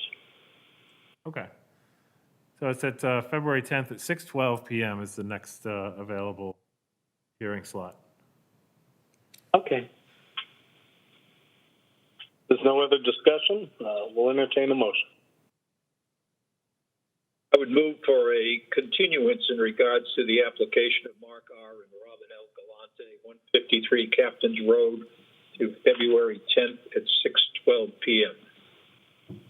Second. Thank you, Brad. Thank you, Charlie. If there's no further discussion, we'll begin voting. Charlie? Yes. Brad? Yes. Alex? Yes. Paul? Yes. Brian? Yes. Tom? Aye. I vote aye as well. Motion carries. Thank you, board members. Have a good night. Thank you. Thank you for that suggestion, Brian. The RDA condition that Drew outlined escaped me there, so I appreciate you bringing us back to a better point of order there. Yeah, I just want us to do our due diligence and due process here and take our time. So appreciate it. Absolutely. Thank you.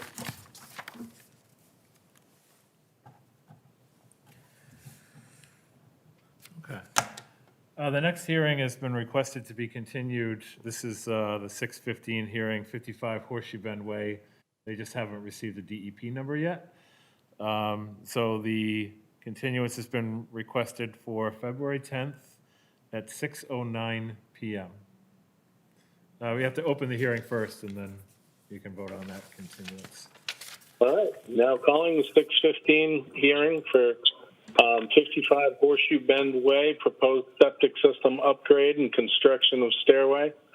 Representative Shea Environmental Services, at the request of the applicant, this NOI is requested to be continued. I would move that we continue the application of Joe Moduleski at 55 Horseshoe Bend Way, continue until February 10th at 6:09 p.m. Thank you, Brad. Do we hear a second? Thank you, Charlie. There's no further discussion. I'll begin voting. Charlie? Yes. Brad? Yes. Alex? Yes. Paul? Yes. Brian? Yes. Tom? Aye. I vote aye as well. Motion carries. Okay, we have Arlene Wilson who's joined the meeting. And Arlene, can you hear us on the line? Yes. Okay, so Chad, whenever you're ready, we can call the 6:18 hearing. Thank you, Drew. Now calling the 6:18 hearing for James Cass, applicant, 42 CNS Drive, proposed tree and invasive removal with replanting an existing view shed, Owner of record, New Seabury Promontory Point, Representative A.M. Wilson, Associates Incorporated. This is Nardia. Good evening. Arlene Wilson, A.M. Wilson Associates, here for the applicants. This is a project that proposes essentially two aspects. One is the removal of 4 mature oaks that are in the view shed for this project. And it's a little bit odd because the view is not across the wetland and the pond, but rather to the southwest, sort of along the line of the condominiums. So it gets further away from the wetland rather than closer. And then there are quite a number of invasives that have grown up in this area. We'd like to take there's a view shed picture. We'd like to remove the invasives and replace them with natives. The trees that are going to be removed, by the way, are also going to be replaced, but rather than with overstory materials, with native understory trees that hopefully won't grow up into the view shed again. I understand that there were questions because we had suggested the removal of up to 20% of the saplings in the work area. Those are predominantly natives. They're pin cherry and oak. But the problem is that they're quite close together, and they'll crowd not only each other out, but everything else as well.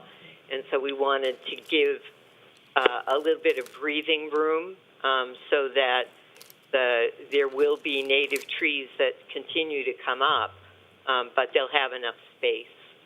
And the replanting materials are predominantly shrubs and ground covers.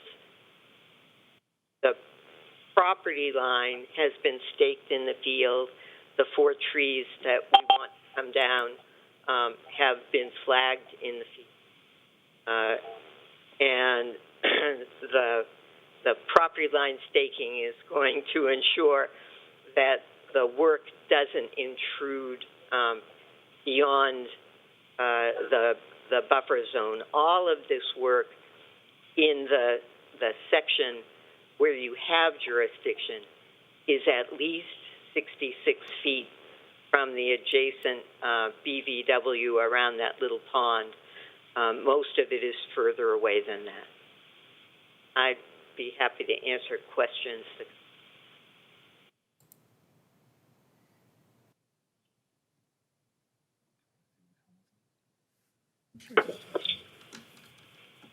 Caitlin can provide comments if you'd like. Yeah, so overall, there's no proposed alterations within the Board of Vegetative Wetland. The invasive species removal aspect of the plan also should offset the impacts of the trees requested to be removed. Again, we did have questions regarding the treatment of cherry and oak saplings, and it looks like Arlene had addressed that.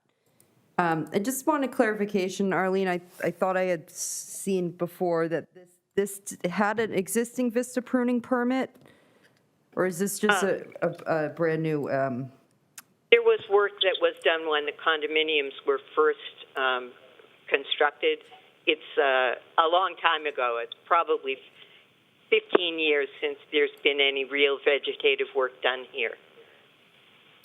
Okay, so there was an existing Vista pruning permit. This is just an additional request for removal due to the fact that it hasn't been maintained. That's my understanding, and I wasn't involved in the original work, but that's what I'm told by my clients. Yeah, and I'll just to clarify that. Yeah, I do recall having a site visit out there with a different previous consultant where they did try to work out a Vista pruning corridor here, and you can see, just to go back to some of the images here. I think these kind of tell the story the best. You've got quite the tangled, it's a very thick buffer before you hit this BVW here associated with the small pond.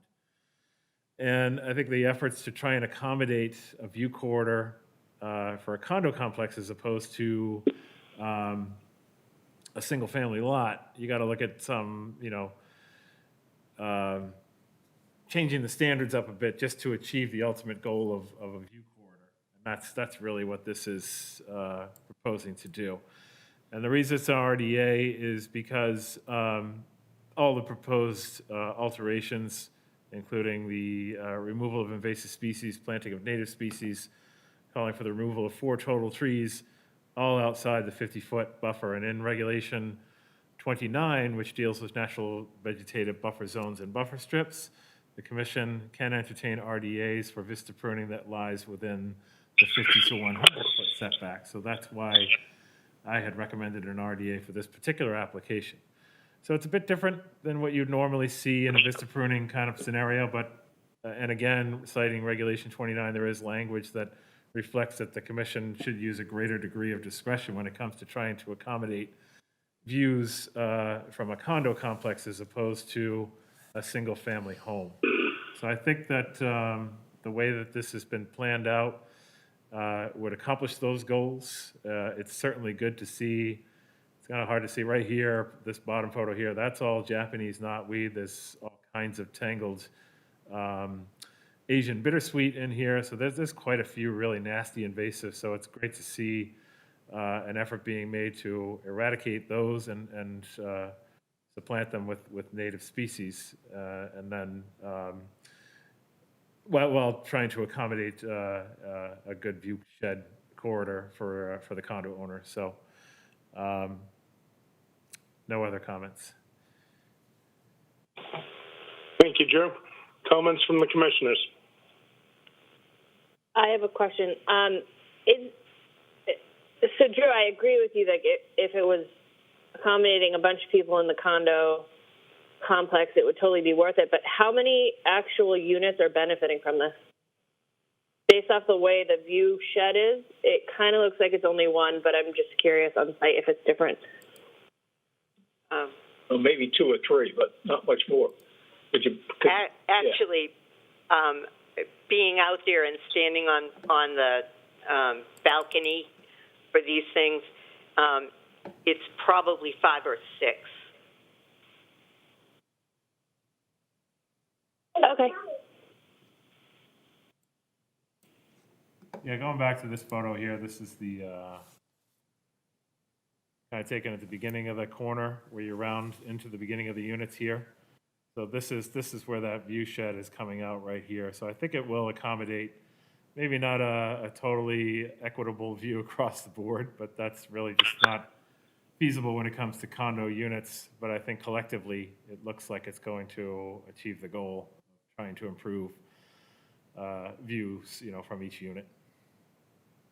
It's tricky when it comes to condo units. And that's where the view is. I mean, where they're asking for, that's the view that looks over Indian Sound. But to the left, it looks over golf course. So the view is exactly where they're laying it out. There's no question. Yeah. They don't want a view to this. They want a view out here. That's a not taken care of area after a construction of probably 45 years ago. Right. It's just left to develop itself. And it's a very robust planting plan overall, too, with a lot of native shrubs slated for planting. So there's definitely a good trade-off here. Yeah. Yeah, it's a good project. These are the species here that are proposed as part of the native plantings. So it's a good list. Of shrubs and ground cover. Shrubs and ground cover, yeah. Other comments and questions from the commissioners? I've got a question.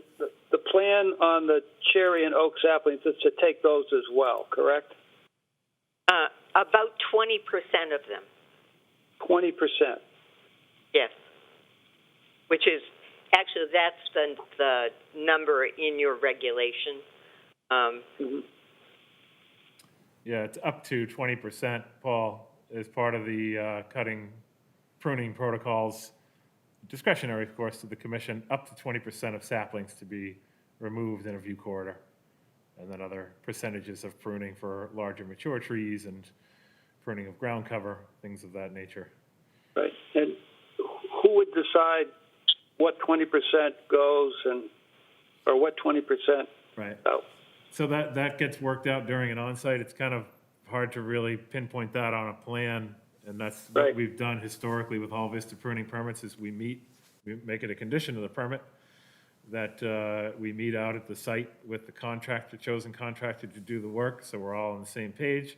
And then just kind of looking at it right then and there and trying to figure out which ones would be the most advantageous to take out to achieve the goals, the view considerations. So that's the best way we can do it, really. Yep. Okay, I'm good with that. Thank you.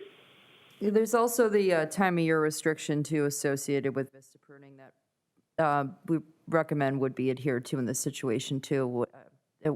That pruning could occur between November 1st and March 1st. Right. It would adhere to all the normal protocols for Vista pruning under our regs.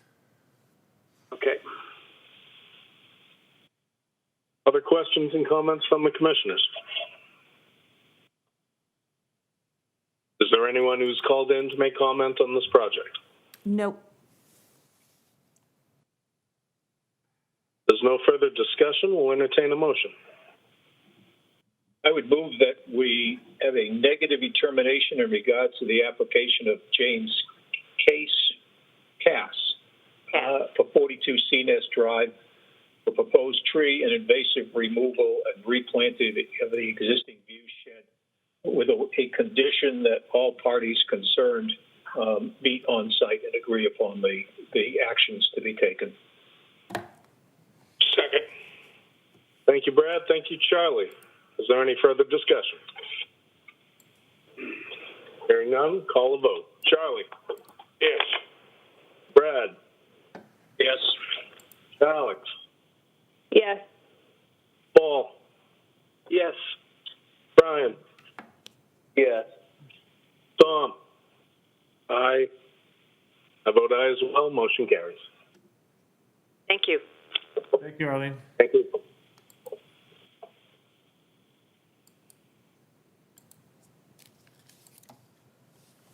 Okay, I'm going to, well, I don't need to let him in. He's already here. Back by popular demand. Now calling to order the 621 hearing, Oscar J. Bienvedez and Elise M. Tavares, 113 James Circle, proposed reconstruction and expansion of pool. Representative is Cape and Islands Engineering, and this is an NOI. Good evening, once again. For the record, Raul Lizardi from Cape and Islands Engineering, representing the applicant at 113 James Circle. This property is a single-family residence. It currently has a pool in the backyard and a pool patio. The property is located in the southwestern lagoon of John's Pond. Not the main pond, but that lagoon that kind of projects south of John's Pond. What the applicant wants to do is remove the existing pool and pool patio and reconstruct a bigger pool with a spa attached to that pool. The expansion of this pool improvement is such that there's an additional 415 square feet of pool and pool patio within areas that are currently lawn. There's no proposed vegetation in terms of shrubbery or trees to be removed, but there is the occupancy of 415 square feet of lawn area. We received comments from the staff, and the recommendation is that 450 feet happening within the 50 to 100-foot buffer to the inland bank of John's Pond should be mitigated by. And the recommended mitigation is like the typical mitigation for a waiver, not that this project requires a waiver, but the waiver mitigation for development within the 50 to 100 is a 1-to-1 ratio. So I approached the applicant, my client, with these recommendations from staff, and he agrees that he can do so. The recommendation is for the plantings to be along the shores of John's Pond. Currently, if you look at the pictures that Drew is showing, the property is practically lawn all the way down to the shores of the pond. So there's very little natural vegetation at the edge of the pond. So what we're proposing to do is approximately 260 square feet to be planted left of the existing pier, adjacent to the existing vegetation. There is a portion of existing natural vegetation that is to remain.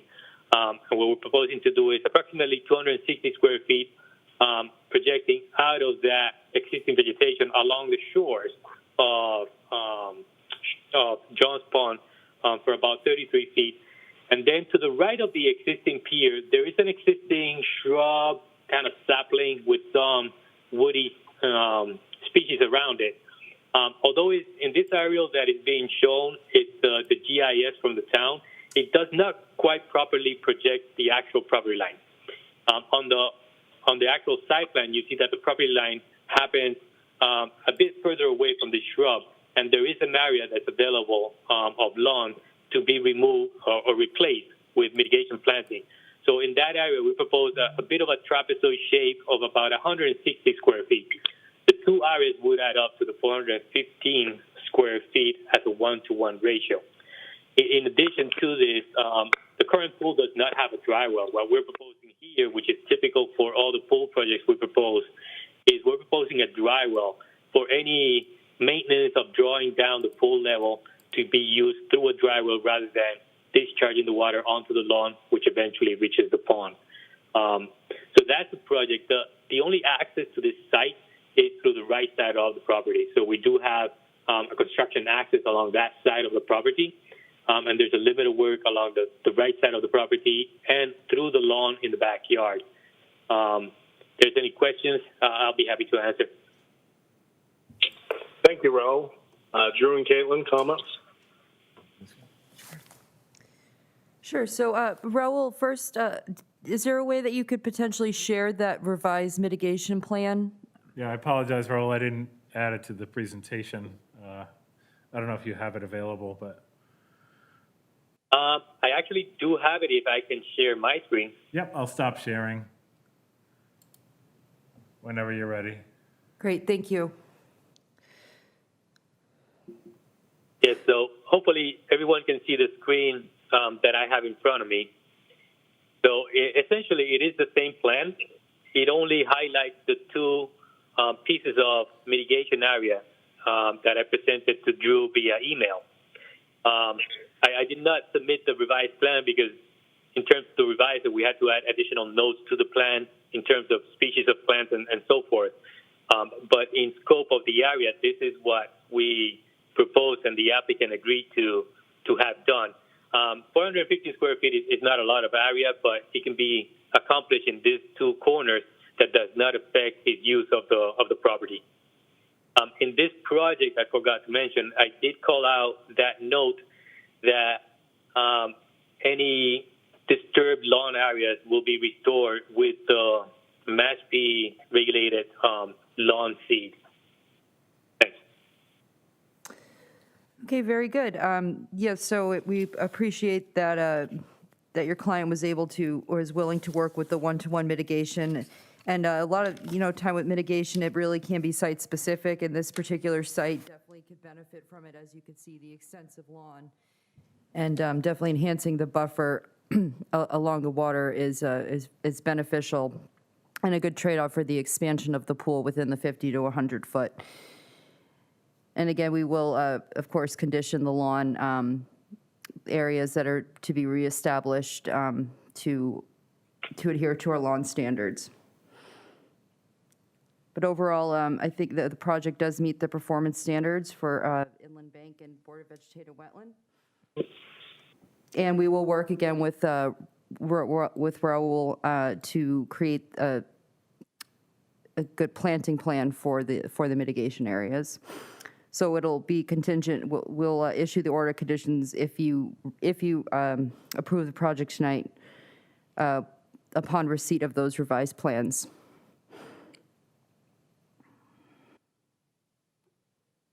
Thank you. Thank you, Caitlin.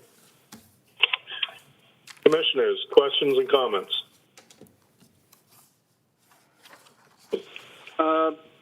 Chad, I've got a question. Go ahead, Paul. What would be the distance between the block fire pit and the proposed mitigation planting area? All right, give me a minute here. I've got the screen in front of me. That fire pit's staying, I assume. Right. No proposed changes to that. That's roughly 11.5 feet. 11.5? Yes.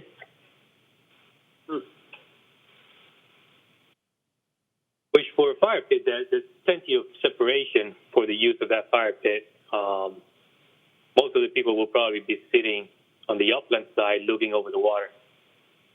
Right. Is it just a pit, Raul, or is it, like an erect stone fireplace type of thing? I haven't been on the site, so I'm not familiar with what it looks like. It's just a standalone pit.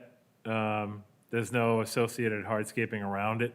It's surrounded by grass. It's just your typical brick round fire pit coming out of the ground. Yeah. Yeah, I have a picture, but it's at a pretty far distance of it. So it looks like it's just that one of those pits that has that stone veneer around it. Right. And yeah, it's fairly small in footprint type. Wouldn't you know it, Paul? I have every angle on this property except the one that looks at the fire pit. Can't you run out there with a flashlight and get a shot of that? Yes, sir. Well, my concern is that, you get like a 4th of July bonfire going and the saplings are too close and they get singed and we're right back where we started. Yeah, that's it right there. If you can nice. Yeah, there it is. Drew, if you like, I can share my screen. I do have a picture. It is from a distance, though. Okay. I bet it's better than yours, Drew. So, right there in the middle of the picture, that's the fire pit. So 12 feet away from it, I believe it's a comfortable distance for the use of a fire pit such as this one. Yeah. But in this picture, you can actually see how much lack of vegetation is beyond down the inland bank. Mm-hmm. Okay, thanks. Other questions and comments from the commissioners?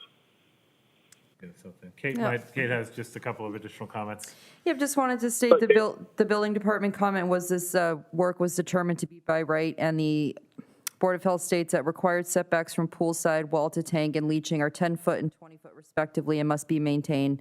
Access to septic components covers must be maintained. Note the location of the septic system and restrict equipment, vehicle traffic over non-load bearing H10 components. Thank you. Thank you, Caitlin. Other questions, comments from the commissioners? Or anyone in the audience who has called in? No. All right, if there's no further discussion, we'll entertain a motion. I would include in the motion the submittal of a revised mitigation plan with species and, details of the proposed mitigation. The one-to-one mitigation planting? Correct.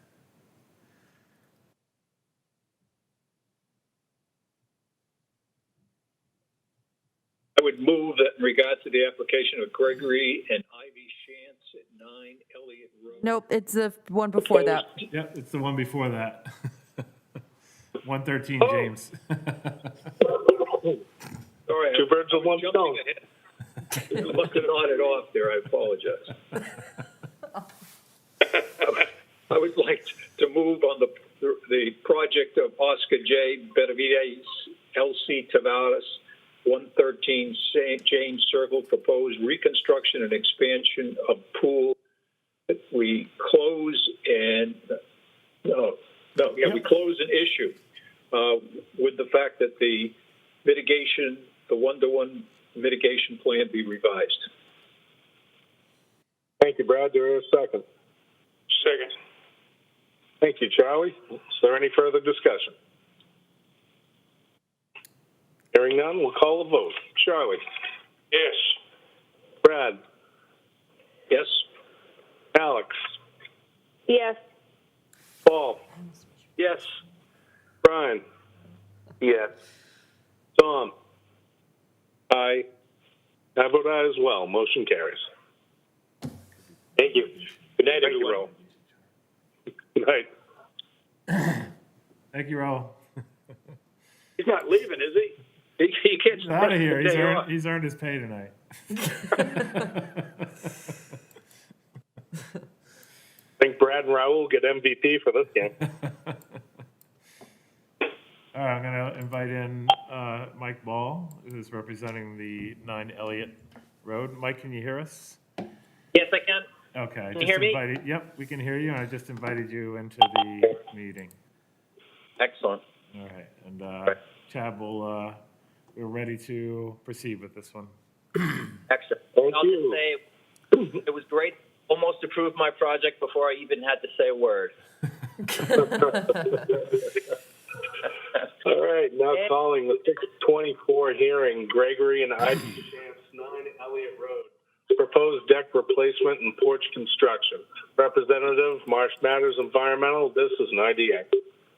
Yep, that's me. Good evening, Andrew, Caitlin, Mr. Chairman, and Commission members. As you said, Mike Ball from Marsh Matters Environmental, representing the applicants Greg and Ivy Shantz of 9 Elliott Road. This is simply a coastal flood zone only project where they're looking to replace a deck and construct a front porch. This is just roughly a 0.2 acre parcel just to the northeast of Dean's Pond over in New Seabury. Steve Cook did the design of the deck and the porch. As shown on the plan, and as I mentioned, it's only a flood zone project. There is coastal beach and coastal dune associated with Nantucket Sound, but that's more than 200 feet away. So this is a ground level deck that'll be replaced, and there's a set of front steps that are covered. They're going to remove the front steps and just put a covered porch across the front of the house. No disturbance of naturally occurring native vegetation, and the only features that will be disturbed are lawn, landscape garden areas, and crushed shell walkway. So Drew's showing you some pictures there. You can see the covered front steps. There'll be a front porch there to replace that bed of landscaping, and then you can see on the side of the house they've got an old deck that'll be replaced. No enlargement, and it'll be built up to current building code standards. No changes in topography will be necessary. No alteration of native vegetation, or 500 square feet of native vegetation, so the project doesn't require any mitigation plantings or anything like that. So it does meet the performance standard for wildlife habitat impact. And that's it in a nutshell. Can answer any questions. Thank you very much. Drew and Caitlin, comments? No additional comments. It's a pretty straightforward project, and we recommend a negative determination. Caitlin might building comments on this? Or? Oh, yep. The building department states that they received a written finding from ZBA on January 12th regarding this project, and the Board of Health states that access to septic component covers must be maintained. Thank you. Thank you, Caitlin. Commissioners, questions and comments? Just a comment from Mike. He might want to be sure of where this property is located. It's located in Popponesset, not in New Seabury. You endanger your life by going into Popponesset by saying it's a part of New Seabury. Yeah. I never quite know where I am when I'm down there. I'm not sure if Popponesset or New Seabury, but definitely Mashpee. So, thanks for the advice. Other questions or comments? Anyone called in from the general public? Nope. All right, if there's no further discussion, we'll entertain a motion. I would move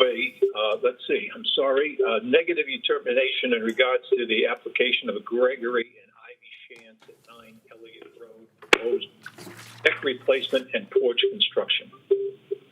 Thank you, Brad. Do I hear a second? Second. Is there any further discussion? All right, voting. Charlie? Yes. Brad? Yes. Alex? Yes. Paul? Yes. Brian? Yes. Tom? Aye. I vote aye as well. Motion carries. Thank you. Thank you all very much. Thank you. Drew, if you'd like to return to our pre- and post-hearing agenda? Yes. So the first thing I want to skip to right away is the vote for the Certificate of Authorization. And let me just expand this out here. So as the commission has now transitioned into a remote meeting format, this is what we had previously voted on and subsequently recorded at the Registry of Deeds to allow for automatic signatures of the chairman and the vice chair as signatures on all approved permits. So we don't have to have you coming into the building and signing. As long as the remote format continues, this is what we do to make things a little more streamlined and easier. So I'm going to, I don't know if anyone has I don't think we sent it out to you, but I'm going to put this up on the screen, and this is the motion that you need to make, which you see highlighted in yellow. And it just requires your vote, and then the town clerk will fill out the form, and we'll take it to the Registry of Deeds and get it recorded, and then we won't be tracking you down every meeting to come in to sign the permits. So just make things a little easier. So this is the motion right here. What's highlighted in yellow? Yeah, we're not seeing it. You're not seeing it? Let me see if I can zoom in on you. Can you stop sharing your screen? Oh. Yeah. Oh. Can you see it now? Stop Is shaking. this something I have? I can read last it. time I believe I had to read it.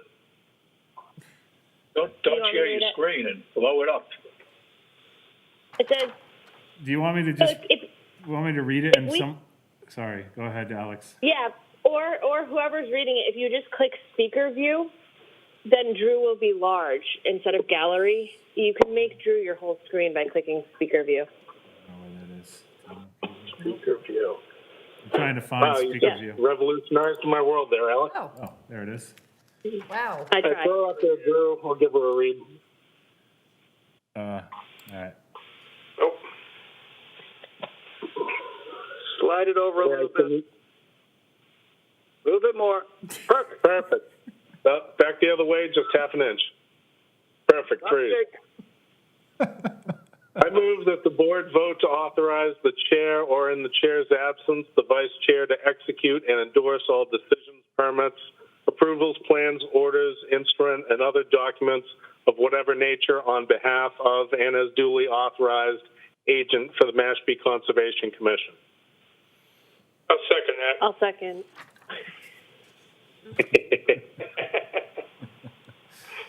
There's no further discussion. We'll move to voting. Charlie? Yes. Brad? Yes. Alex? Yes. Paul? Yes. Brian? Yes. Tom? Aye. I vote aye as well. Motion carries. Great, thank you very much. And then we'll go over the remaining updates here. Red Brook Road Culvert. As the commission was aware, we did receive grant technical assistance from Division of Ecological Restoration. They've hired Horsley Witten Group to be the official consultant to figure out conceptual restoration approaches for the culvert at Red Brook.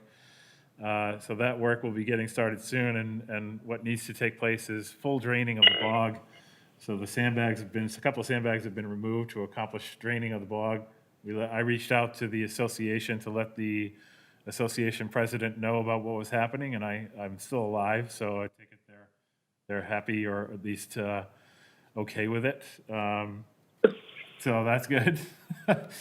Just wanted to give them a heads up, and so that will be taking place, and then Horsley Witten will be able to get in and do a thorough investigation to come up with these conceptual approaches. Upper Quashnet Restoration, again, Horsley Witten Group. They are finalizing the 3 alternative concepts to restoration in the Upper Quashnet. So we should be seeing that soon. And this will really be centered around a partial or a full river realignment and a portion of that upper Quashnet Bog area. And then other scenarios involving some expanded restoration of the riparian corridor or just realignment. So you'll see a variety, 3 different conceptual approaches, alternatives that Horsey will present. And this is all part of the initial phase of this restoration. Once there's a consensus on the overall approach and conceptual approach moving forward, they'll go to a 50% design in the next phase, and then ultimately finalize a design to get it to a permitting stage, and then pursue actual restoration.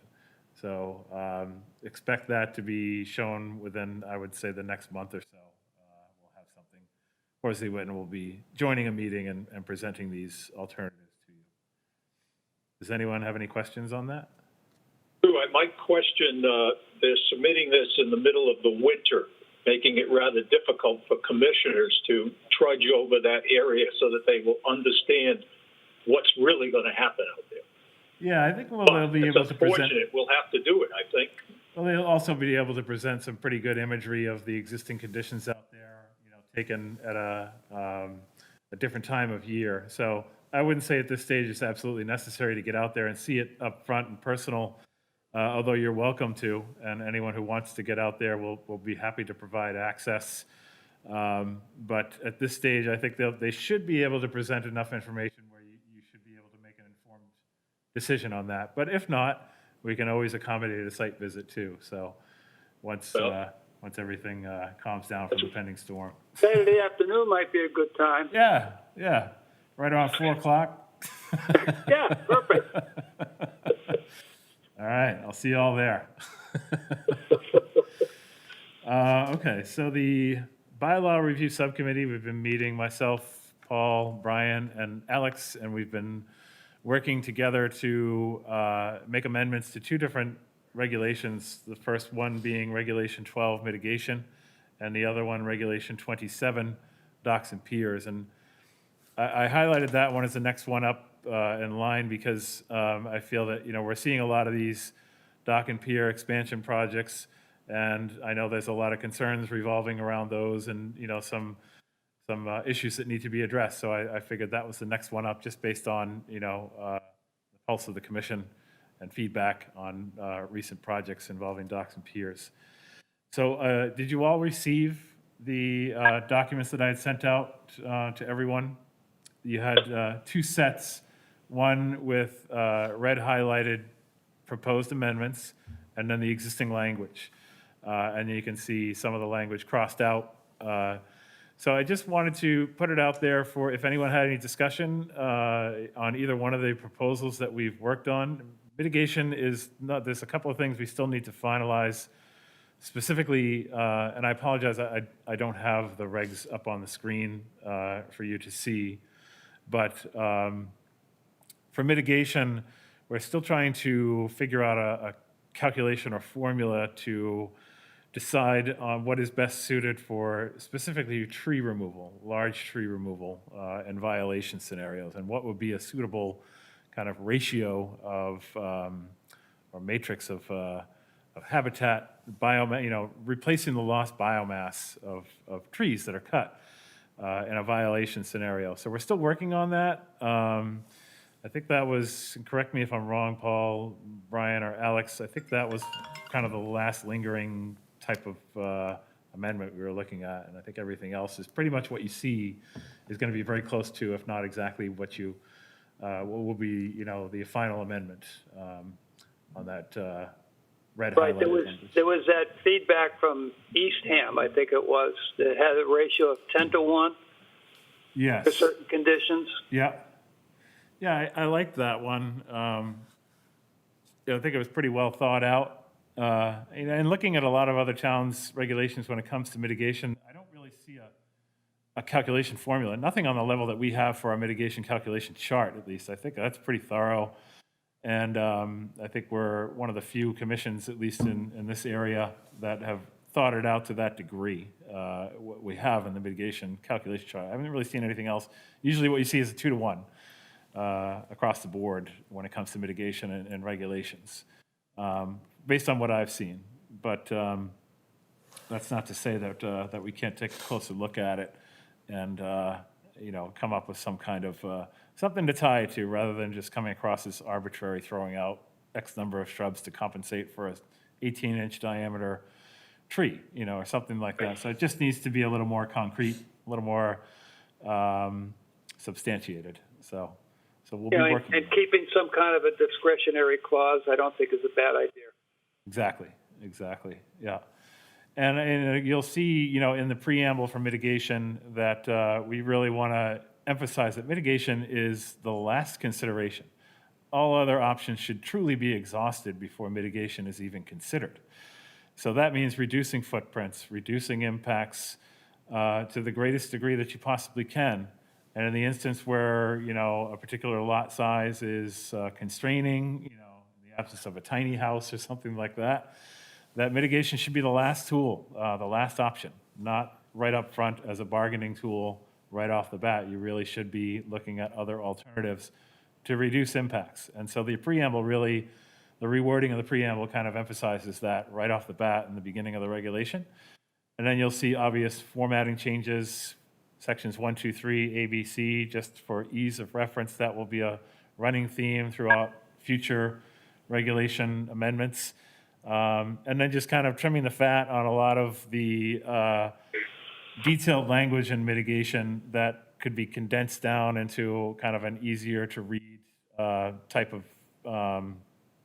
situation, because it just seems a bit wordy. A lot of things that, we could easily just put into conditions, and you don't have to have it all spelled out in a regulation. It just seemed to be a bit much. And so I always kind of cringe when I defer people to regulations, and I kind of cross my fingers and be like, I hope they truly, have time to understand and absorb what's written, so to make them a little more reader friendly. That's kind of the approach here. So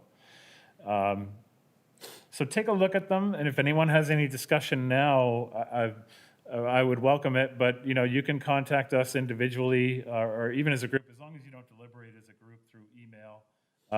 But if you have suggestions, edits, we welcome them. And the order of events, just to let everybody know, is once we get to a stage where we've finalized, from the commission standpoint, the edits to a given regulation, they then go to public comment, and we advertise that in the newspaper for public comment, just like we advertise a hearing. It's not a pre-post item, it's a hearing item. And we solicit public comment. Assuming there is no public comment, or public comment doesn't get result in any changes to the regulation, the next step is we take that final language and send it off to town council for him to review and then provide his feedback. After that happens, the next step is to send it off to the Board of Selectmen for their review, and then the final step is promulgation at a public meeting of the Conservation Commission. Again, it gets advertised in the paper. And once it's promulgated, it becomes final. So it's a bit of a process, but we don't have to go to town meeting for this. And that's really what town council's feedback part of this whole process is to make sure that the changes that are proposed are within the bylaw umbrella language and don't go outside that, and therefore wouldn't trigger a bylaw change to reflect the changes in the regulations. So is everyone pretty clear on that order of events? Clear on the order of events, and I applaud you guys' effort. It's a lot of work, but you're making our job, much more clear cut, and I think it's the ultimate service to our purview as a conservation commission. Well, I appreciate that. Yeah, we're happy to do it. It's always needed to look at regulations that reflect the current conditions, the current concerns, and obviously we know we've got a serious water quality problem here in town, so that's going to be addressed in looking at all of these regulations in the interest of improving water quality in the town. So yeah, take a look at the. Oh, sorry. Yeah, go ahead. Drew, I know a while back you sent out that document on habitat impacts from residential docks. Yes. Could you send that to everybody so they can get a look at it as well? Because I know we're moving into Regulation 27. I did send that out as well. You should have all received that. Did everybody? Yeah, I've read through that a couple of times. There's a lot of stuff in there that's kind of eye-opening. Yes. Yeah. I'm sorry, you're talking about the Division of Marine Fisheries document, right, Yes. Paul? Yeah. Yeah, I'll send that out again. I'm not sure if I sent it out to everybody. I might have just sent it to the subcommittee members. But I think I will you send did, that out. yeah. And, even the footnotes, if you follow up on some of the documents that they're using for their literature, there's a lot of good stuff there. Yeah. That we should be thinking about. Yeah, I will send that out. I'll do that first thing tomorrow morning. But that we made a lot of changes, proposed edits to Regulation 27, docks, piers, and floats, based on this DMF document, and also taking a lot of language from town of Barnstable, which, looking at the different towns, has really, in my opinion, very thorough regulations based on very sound, research and science. So a lot of this proposed language was taken, and Falmouth too. Both towns have really detailed and stringent regulations when it comes to docks and piers. So it's been cherry-picked from both towns and DMF as well. So, and in the interest, because we know this is kind of a drawn-out procedure, and ultimately we'd like to get these promulgated sooner than later, I would ask that you, take the time to review sooner and provide your feedback at your earliest convenience, so we can get this process, keep the process moving. Thanks. Okay, just a couple of last items to wrap things up. Johns Pond milfoil, we're just, in a waiting situation until the springtime when we're going to have the consultant go out and do a follow-up survey to see how effective the treatment was during when milfoil starts growing again. Hopefully there won't be any left, but chances are there might be some spot treatment, once the survey takes place in the spring. And as I mentioned in a previous meeting, milfoil is detected on Santuit Pond, so we plan to apply to submit a town meeting article for the spring town meeting for funding to address whatever remains in Johns Pond and to tackle Santuit Pond as well. And based on the estimates that were provided by the consultant and adding on, contingency costs, because in a situation like this, you really don't know the full extent until a survey is done. So you want to add in additional money to cover that. So I'm going to submit an article for town meeting to ask for roughly $36,000 to cover the cost of complete milfoil eradication from both water bodies. And I would hope that wouldn't be met with any resistance, because in my opinion, it's just necessary. And you really want to probably overshoot the estimate rather than underestimate in this type of situation. So also looking at, I'll have Caitlin update you on the chop take, but I'll skip over to the 2022 spring meeting, town meeting articles. A couple of other articles we're submitting is for Nrcs grant funding match. Nrcs is the Natural Resources Conservation Service. They've provided grant funding for a variety of projects here in Mashpee over the years. Most recently, the Santuit Pond Fish Ladder and some stormwater remediation at the end of Mashpee Neck Road. They've identified in site visits with us what we feel are the priority projects moving forward.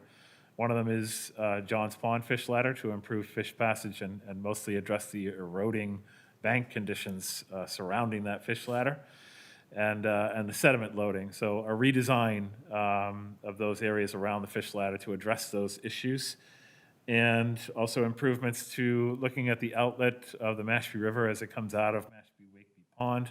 There's a lot of erosion on the side embankments. The river is widening in a lot of areas. It's losing depth. It's filling in with sand. So again, those are in the interest of improving fish passage. And then some other stormwater improvements, again, in areas that warrant, impacts, that are areas that are experiencing stormwater runoff that are impacting shellfish beds. So all of those projects combined for a 25% construction match from the town is roughly $178,000. But you're talking about $3 million worth of overall cost, and the town's share is less than $200,000. So kind of a no-brainer when it comes to that. And so again, I hope that article gets passed unanimously at Springtown meeting. And then last, and I'll just go back to the, and I apologize, I know this is taking a while. I appreciate your patience. This is, the commissioner may recall, Alex, you may not be, or Brian, I can't recall if you were with the commission when this was brought up, but this is 3 Santuit Lane. This is a property that was surveyed not too long ago, I think for a septic upgrade, and they realized that based on the surveying, a portion of the house and the foundation here on this side is actually encroaching onto this conservation land right here. It's Concom land on both sides of this lot. And so don't rely on the lines you see here on GIS. They're not accurate. The surveying revealed that there was encroachment.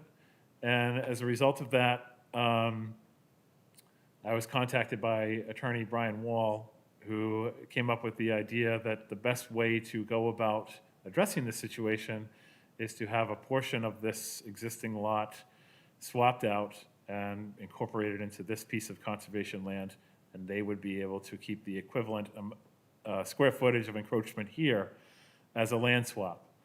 We don't like to get into land swap scenarios, but the only other option here is to require the removal of a portion of an existing house that has encroached onto conservation land. And I can only begin to imagine the legal ramifications of trying to pursue something like that.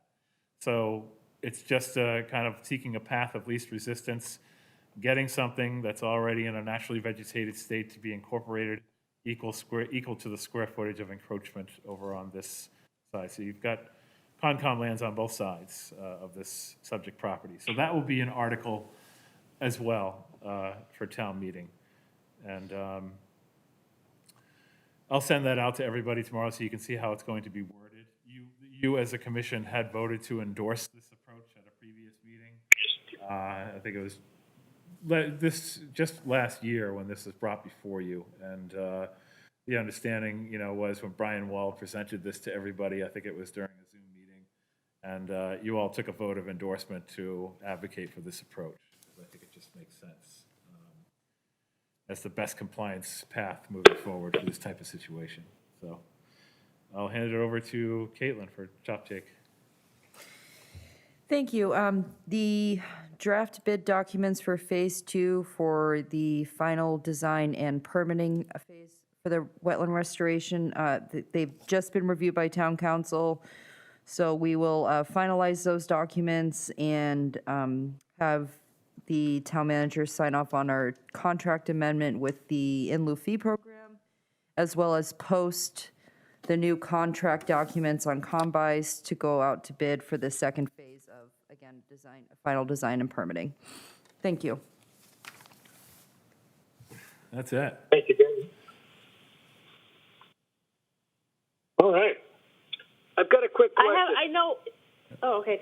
Well, all right. Caitlin, I know you sent out an email about coming in tomorrow to sign these documents in tonight's meeting, but are we not doing that because we're all set on this vote? It has to be recorded first at the registry. Okay. Before it's valid. So all 7 of you All got to come in. need to sign these permits. Or we can meet you outside or yeah, it's arrangement. Donuts and coffee would lure in anybody, even Brad.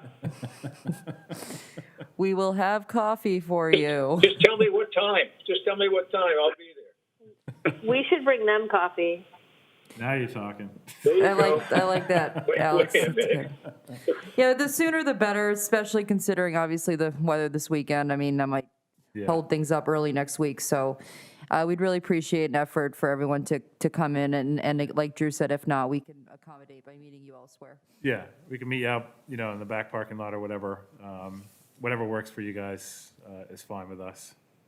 By the next meeting, we'll have this certificate of vote, and we won't have to do this anymore. Okay. And just so everybody knows, that the governor extended this certificate of vote authorization until April 1st. So he'll need to extend that if we want to keep doing it that way. So we'll see what happens. Is April 1st really a good date for anything? Not really. Who knows what's going to happen? I have a quick question. I don't want to keep us on longer. It's so late. I just have a question. If I've been seeing rumblings about wanting the town to take by eminent domain to put into conservation land the properties along Trout Pond. Has that come to you, Drew?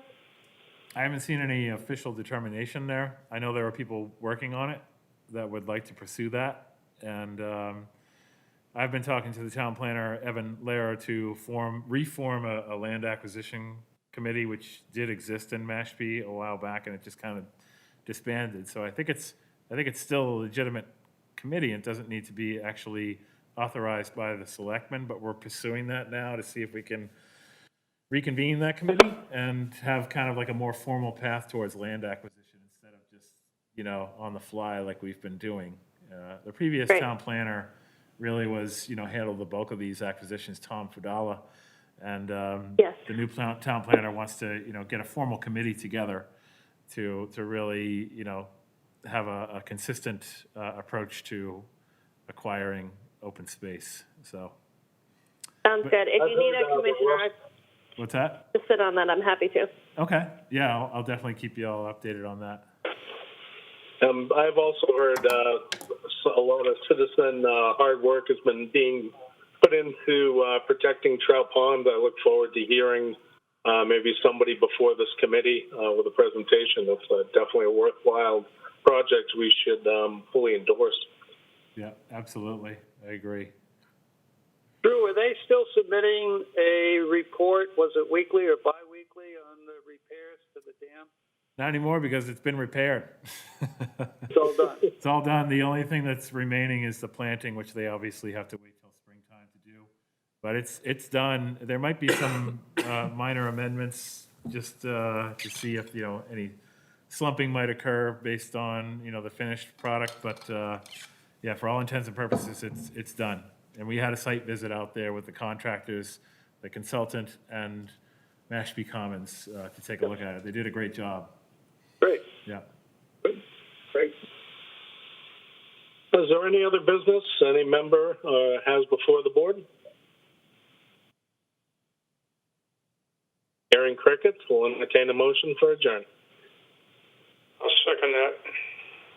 Oh, motion to adjourn. Thank you, Charlie. Do we have a second? I'll second. All right.